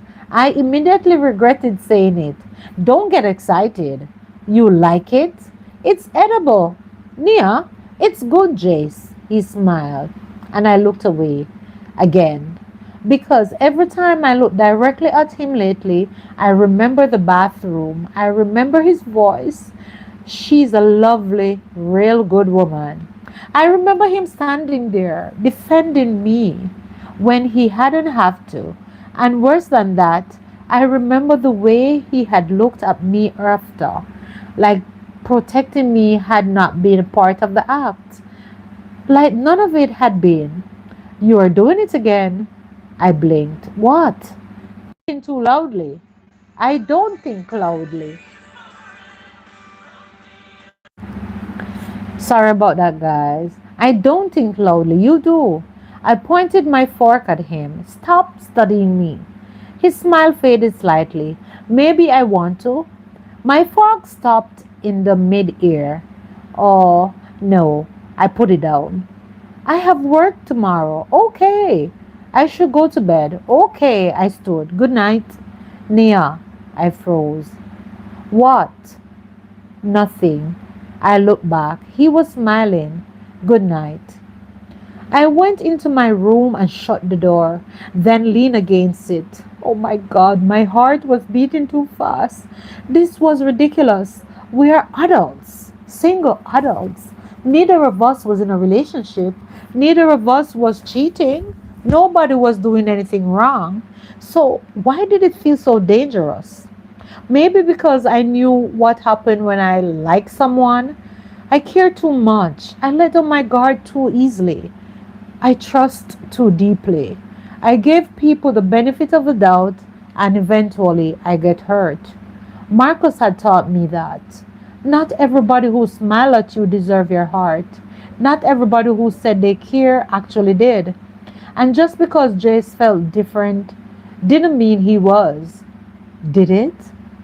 By Thursday, Jace had apparently had enough. I came home from work to find him sitting on the sofa, waiting. That was never a good thing. Why are you sitting in the dark? I asked. The lights are on. Even emotionally, it's so dark. He laughed. I put my bag down. What do you want? And what do you mean? Sit. No, Nia, what? Sit down. I stared at him. Why? Because we need to talk. Absolutely not.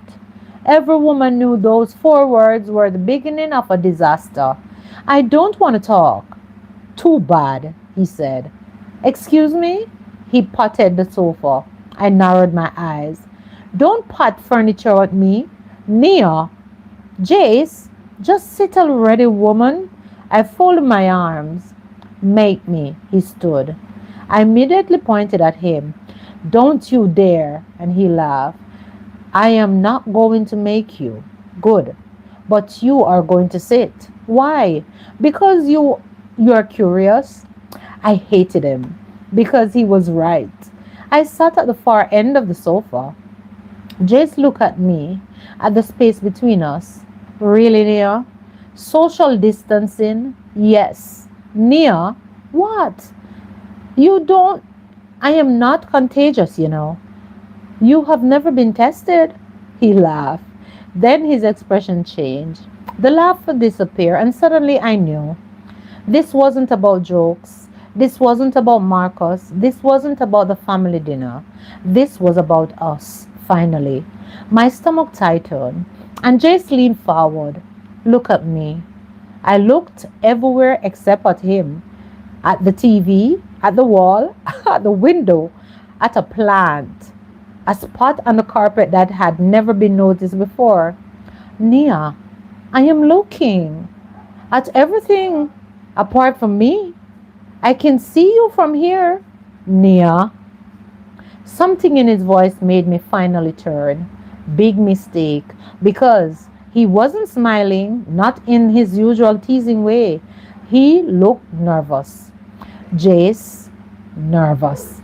That alone should have made me run or be concerned. Somewhere between stealing your dumplings, arguing with you about absolutely everything, and pretending to be your boyfriend, then he paused. I held my breath. I started having serious feelings for you, Nia. My heart stopped. Jace continued.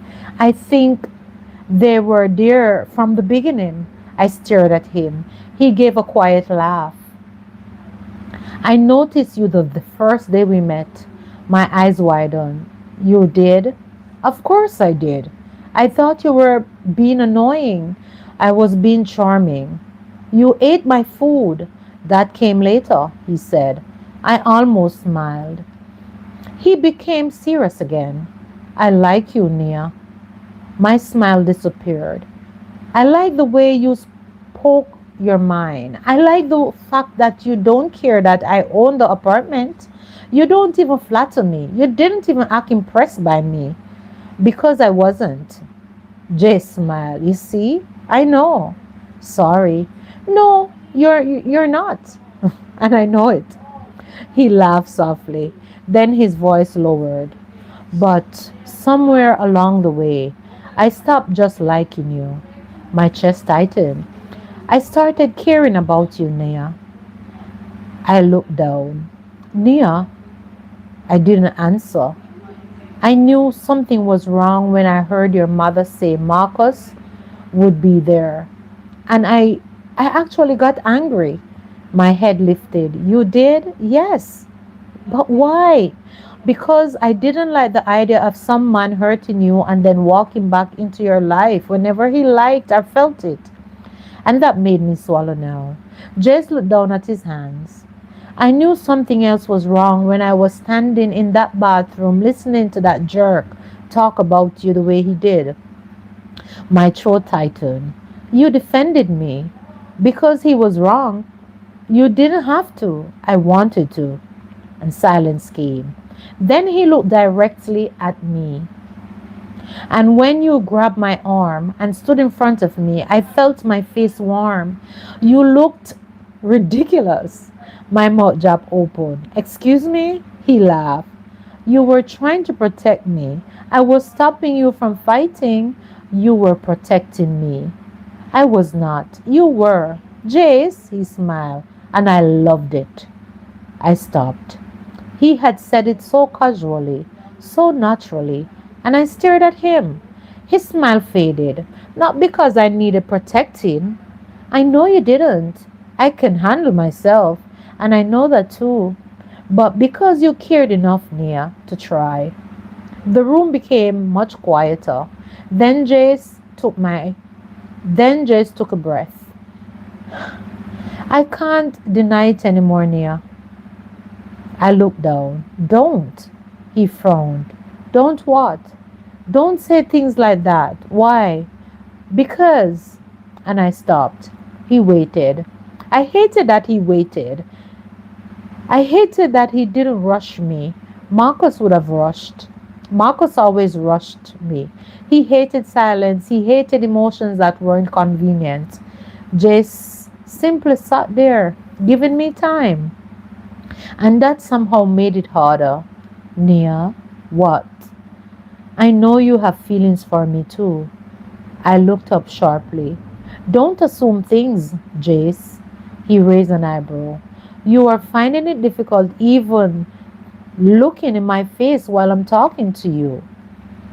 I looked away. Exactly.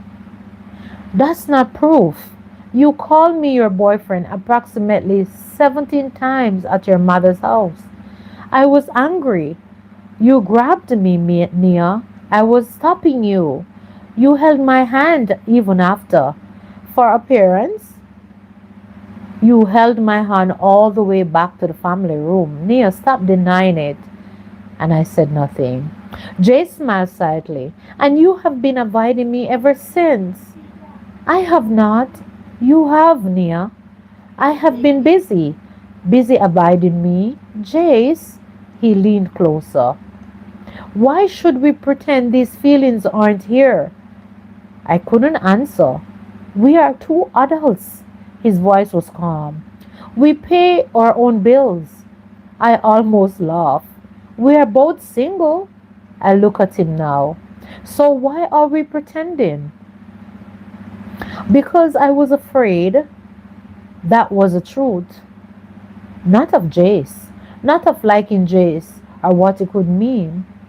I need time, I whisper. Jace nodded immediately. My eyes lifted. No argument, no pressure, no dramatic speech. Okay. Okay, yes. You'll give me time? Of course. Just like that. Nia. He smiled sadly. I have waited this long. My heart squeezed. I can wait a little longer. And I stood. I need to think. Okay. I walked towards my room. Nia, he called, and I stopped. Yes, don't take too long. Don't you think too long? I turned around, and Jay smiled. I threw a cushion at him now, and he caught it and laughed. I did not think for very long. Approximately 3 hours, which for me was a miracle.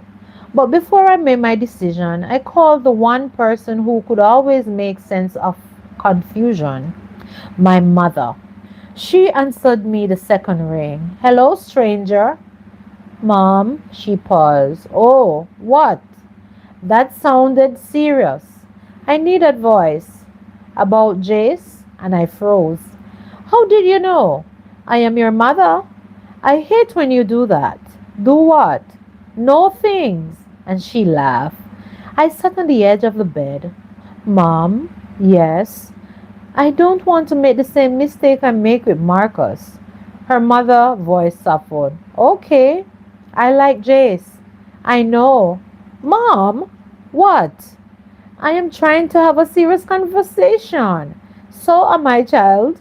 I rubbed my forehead. He confessed his feelings for me. There was silence. Then, when? A week ago. My mother's voice changed. A week? Yes.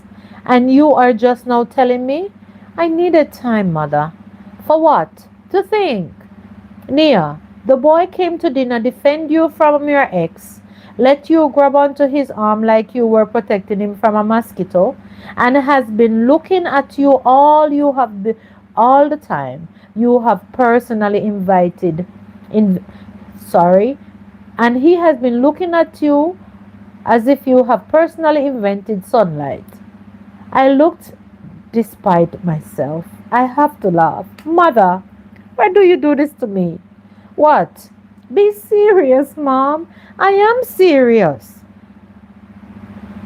I became quiet. How does Jace feel? She asked, and I sighed. He said he loves me. My mother became silent.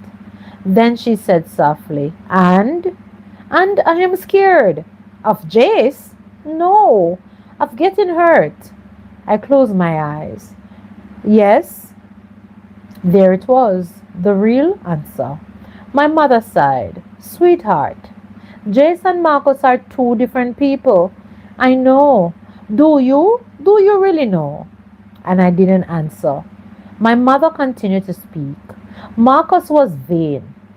Marcus loved attention. Marcus was always in love with himself first. And I laughed. That's true.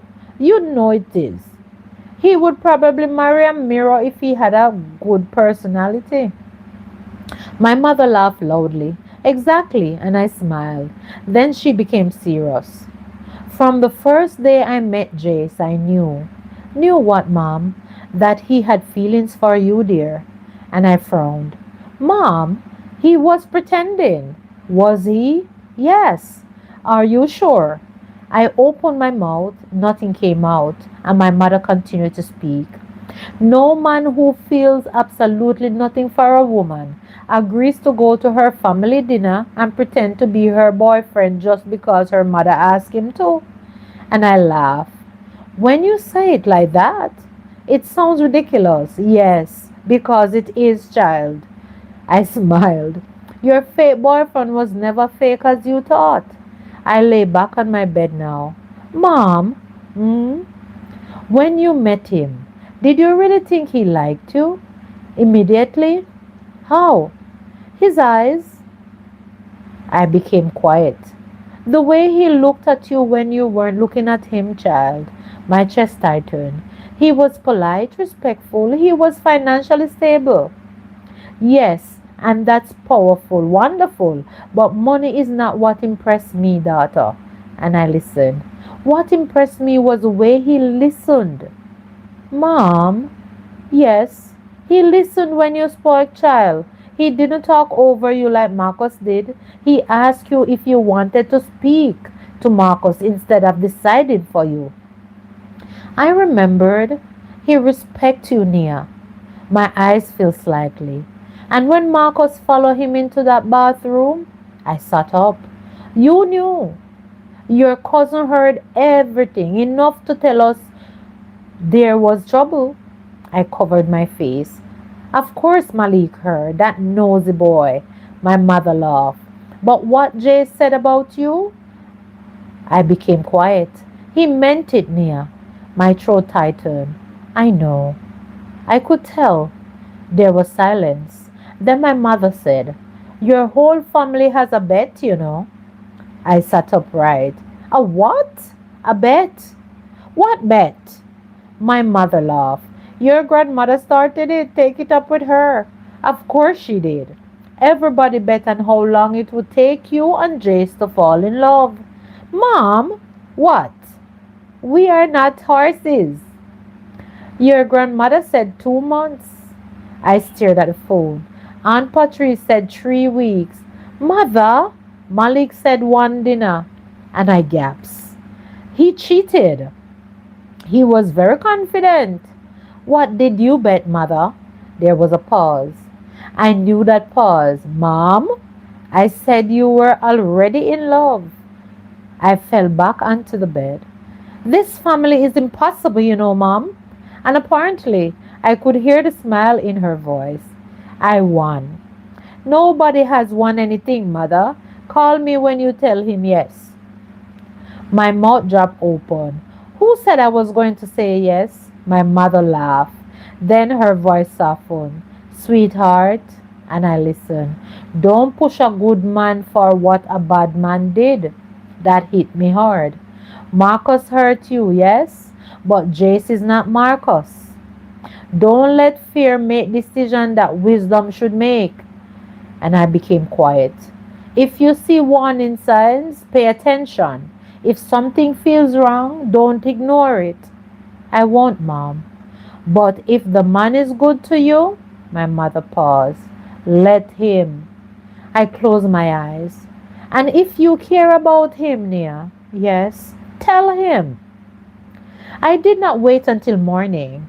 That would have been too dramatic. Okay, it was slightly dramatic, let me be honest, but I went to Jay's room at 11:30 at night. I knocked.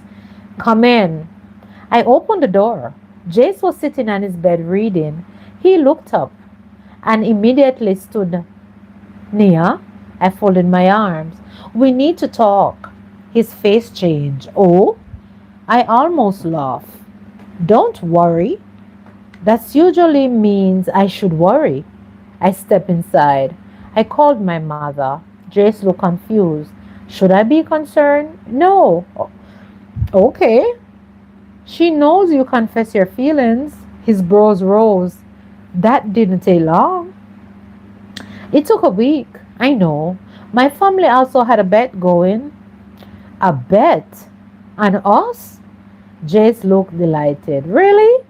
Don't enjoy this? Who won? My mother. Jace laughed. Your mother always seems smart, you know. Stop liking my mother. I can't. I try not to smile. Then I look at him. Really look at him. No, looking at the wall.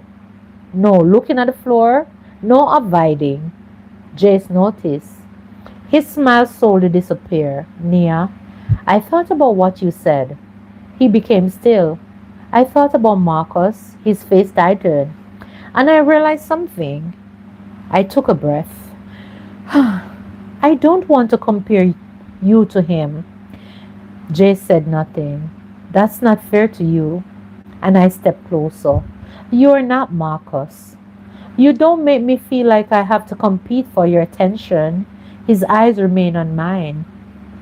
You don't make me feel stupid for caring. Nia, you annoy me. He smiled. Terribly. Thank you. You steal my food, Jace. I replaced I replaced most of it. Didn't I replace it? You never replaced the toilet paper though. That's a lie. Jace, okay, occasionally.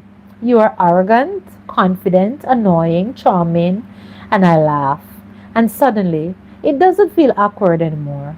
It felt familiar. Us. I stepped closer.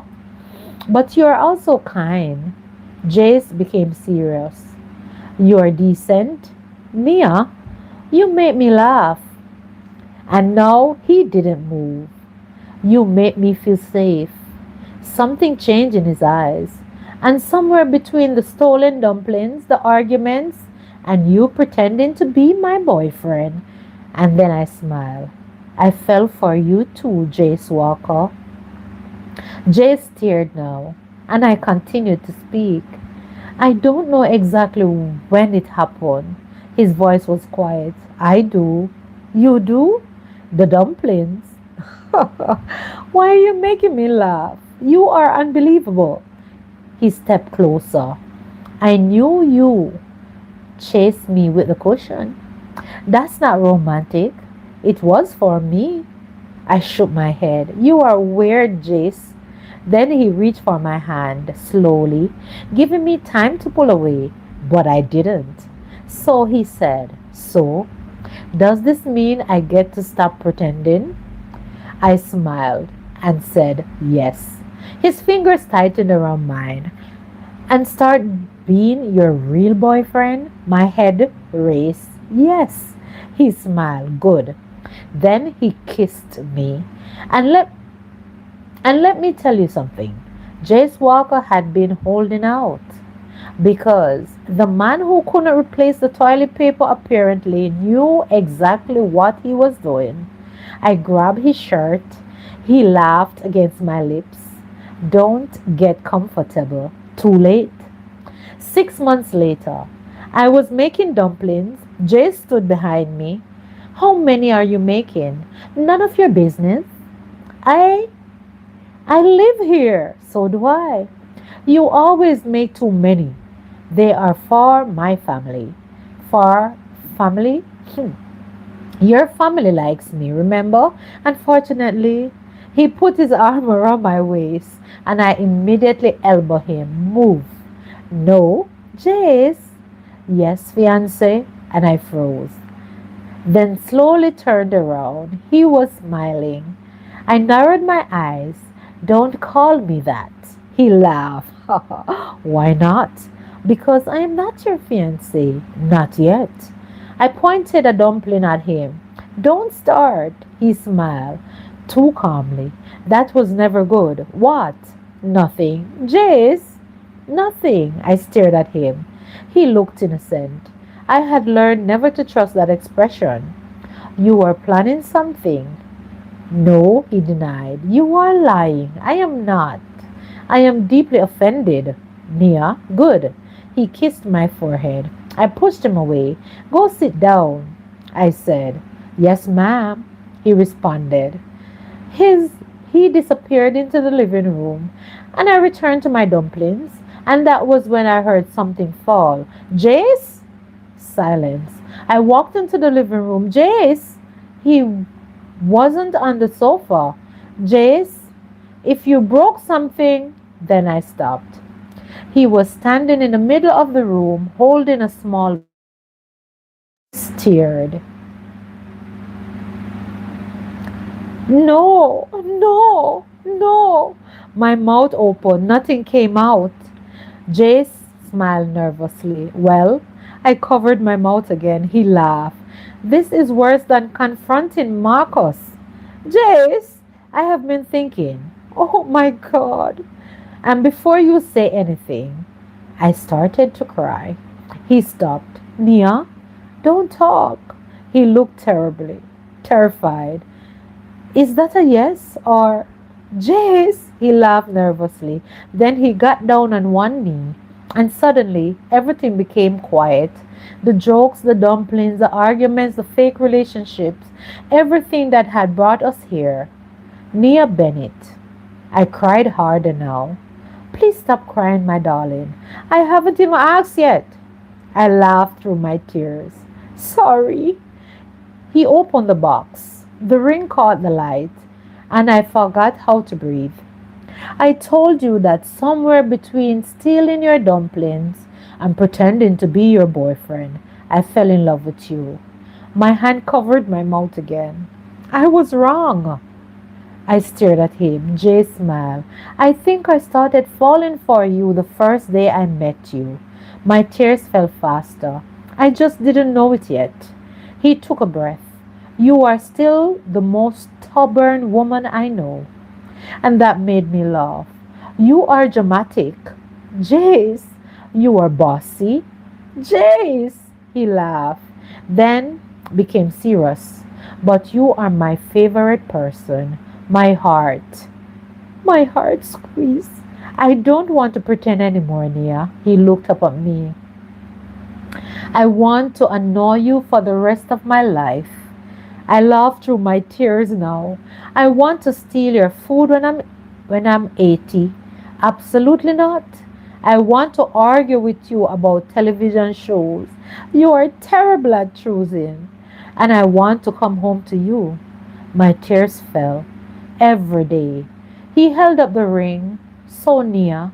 His voice softened. Will you marry me? I stared at him, and for one full second I couldn't speak. Jace frowned. Nia? I dropped to my knees in front of him. Yes, a million yes. His eyes widened. Yes, yes. He laughed and I cried. He put a ring on my finger and I threw my arms around him. We nearly fell to the ground. Careful, I shouted. You are the one who jumped on me. I love you. And Jace froze. I froze. Oh, I had said it. He looked at me, then smiled. I love you too. And just like that, my worst roommate ever became my best fake boyfriend, and my best fake boyfriend became my fiance. Oh, beautiful. This is awesome. So, guys, there you have it for the story. For the epilogue, the ex who finally ran out of chances. 2 weeks after our engagement, I received a message from Brielle. At first, I was confused, then curious, then slightly nervous. I opened it. Brielle wrote, Hey Nia, I hope you don't mind me messaging you. I just wanted to say congratulations on your engagement. And I smiled, then continued reading. And I want to thank you. My bros rose. Me? For what? She replied, For making me see Marcus clearly. And I sat down. Apparently, after Brielle left my parents' house with Marcus, she had given him another chance. One? Just one. Marcus had promised her that he was over me, that he was ready to focus on their relationship. That was the family dinner had been a misunderstanding. Brielle tried for 2 weeks. Then she discovered Marcus had been sending messages to another woman, not me, somebody else. Apparently, Marcus didn't just have trouble letting go of exes. Marcus had trouble being satisfied with anyone. Brielle dumped his sorry ass, blacked him, and according to Kira, gave him a speech so powerful that even Marcus' ego needed therapy afterwards. I couldn't help laughing. Poor Brielle. had finally realized what I had learned the hard way. Marcus didn't need any girlfriend. Marcus needed to sit down somewhere and figure it himself out. I wish Brea well. She deserved it. As for Marcus, I heard he eventually stopped coming to family events. My grandmother was disappointed, not because she missed him, but because she had enjoyed saying, I told you so. A few months later, my family gathered again. Same house, same place, same food. This time, nobody was asking Jace who he was. Nobody was asking how we met. Nobody was betting on whether we would fall in love because we had completely. My grandmother sat beside me. She looked at my engagement ring, then smiled. I won. I sighed. Grandma, I said you were already in love. You cheated. How? You saw us holding hands. Before that, I frowned. She looked at Jace across the room, then back at me. That boy looked at you like you were already his. My face became warm, and Jace looked over, caught me staring, and smiled. I looked away. My grandmother laughed. You still can't look at him, huh? Yes, I can. Jace walked towards us. I looked directly at him. There, he smiled. Hi, fiancé. Don't start. He kissed my cheeks and I pushed him. My grandmother laughed. Jace looked at her. She's violent, Grandma. She's in love, Grandma said. I covered my face. Can everyone please stop discussing me? No, they all said. And somewhere behind me, I heard my mother shout, Jace, don't eat all of Nia's dumplings. Jace looked innocent. Too innocent. I turned. Jace, what? How many did you eat? None. My grandmother laughed. I walked towards the kitchen. Jace walked up, and just like old times, he ran. I chased him. My family laughed, and for the first time, I didn't mind that our story had started as a complete disaster because sometimes the person who gets on your last nerve is the person who ends up knowing your heart. Sometimes the worst roommate ever turns out to be the best thing that ever happened to you. And sometimes a fake boyfriend becomes something very, very real. The end. Oh my God. Thank you guys. Thank you for being here. All right, my lovely people. Now let's talk. Because this story, it may have started off funny, but there are some real questions hiding inside of the comedy. And the questions are, could you ever fall in love with someone you started out as a roommate with? Or would you be living together? Would you living together ruin the romance for you? Let me know. Let me know what you say. Or be honest. Would you drive would you drive you crazy? Would it drive you crazy if a roommate who steals your food or one who never places the toilet paper? Would that drive you crazy? Let me know, guys. Let us be honest here, man. Do you think Jace had feelings for Nia from the very beginning, or did he genuinely fall in love with her over time? Do you think we sometimes push new people for the mistakes of people from our past? Yeah, I think we do that. We do that a lot. But most importantly, which was worse? Jay stealing Nia's dumplings or Marcus losing a good woman and then wanting her back? Marcus is a clown, I would say. Alright, guys, so thank you. Thank you all for being here. You have heard the story. Let me know what you think about it. And before we go into the moral of the story, I just want to say St. John 14, verse 6. Jesus said unto him, I am the way, the truth, and the life. No man cometh unto the Father but by me. And that is our Bible verse for tonight to think upon. Yes, so the moral of the story. The worst roommate, best fake boyfriend, is that love does not always arrive the way we expect it to, especially when it's real love. Sometimes we imagine that love will be instant, perfect, obvious, and we expect music to play, fireworks to explode, and everything to feel easy from the beginning. But sometimes love grows through friendships, sometimes it grows through laughter, and sometimes it simply grows through arguments, misunderstanding, annoying habits, shared meals, difficult conversations, and simply being there for another person and for each other. Nia and Jace did not begin their relationship by trying to impress each other. They saw each other's imperfect sides. Nia knew Jace was annoying, messy, playful, and capable of eating food that did not belong to him. Jace knew that Nia was stubborn, outspoken, emotional, and not afraid to tell him exactly what she thought. And yet, despite seeing each other's flaws, they grew closer. That is one lesson of the story. The real lesson is that about finding someone who appears perfect, it's not. It is about finding someone whose imperfections you can live with, laugh about, work through, and still choose to love. Right? And another important lesson comes from Marcus and Jace. Marcus had Nia, but he did not value her. He became comfortable with her love. He expected her to always be there. He did not appreciate her loyalty until he saw another man appreciating what he had taken for granted. Jace, on the other hand, did not need to lose Nia to recognize her value. Even before they officially became couple, he saw her worth. He defended her character, he respected her choices, he did not speak for her, he stood beside her. And there is a difference, guys, between someone who wanting to possess you and someone genuinely appreciating you. Yeah. So Marcus did not want to see Nia happy without him, and Jace wanted to see Nia happy. Period.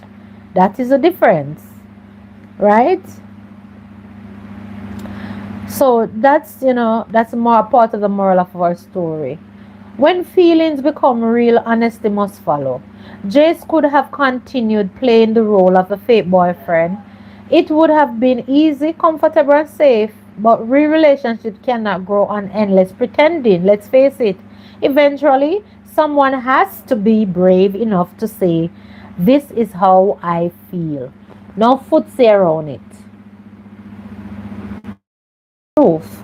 So, yes, guys, thank you for being here. That is the moral of our story. And finally, the story reminds us that sometimes what begins as an inconvenience can become a blessing. Yep, a fake boyfriend becomes your real boyfriend, then your fiance, then the person you choose for life. So the final message is, do not let the past make you blind to something good in the present. Pay attention to character. Watch actions. Do not just words. Take your time, but do not let your fear keep you from receiving genuine love. Right? Because the right person may not always enter your life perfectly and neatly.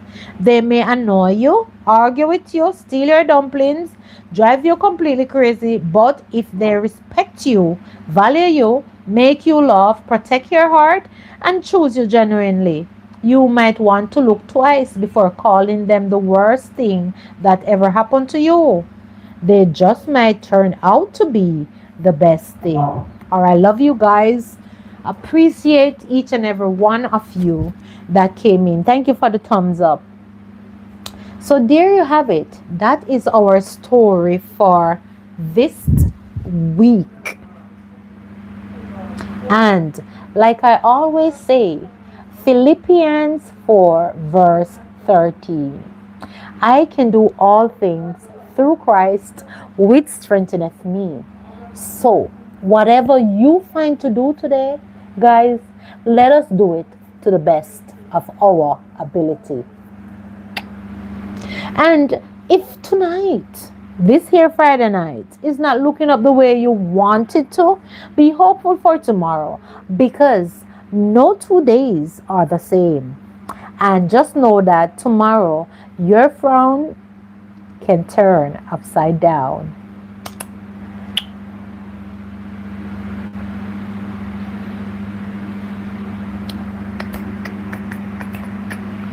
I'm trying to end the live, and it's not a ending. What time I have to exit out before it works?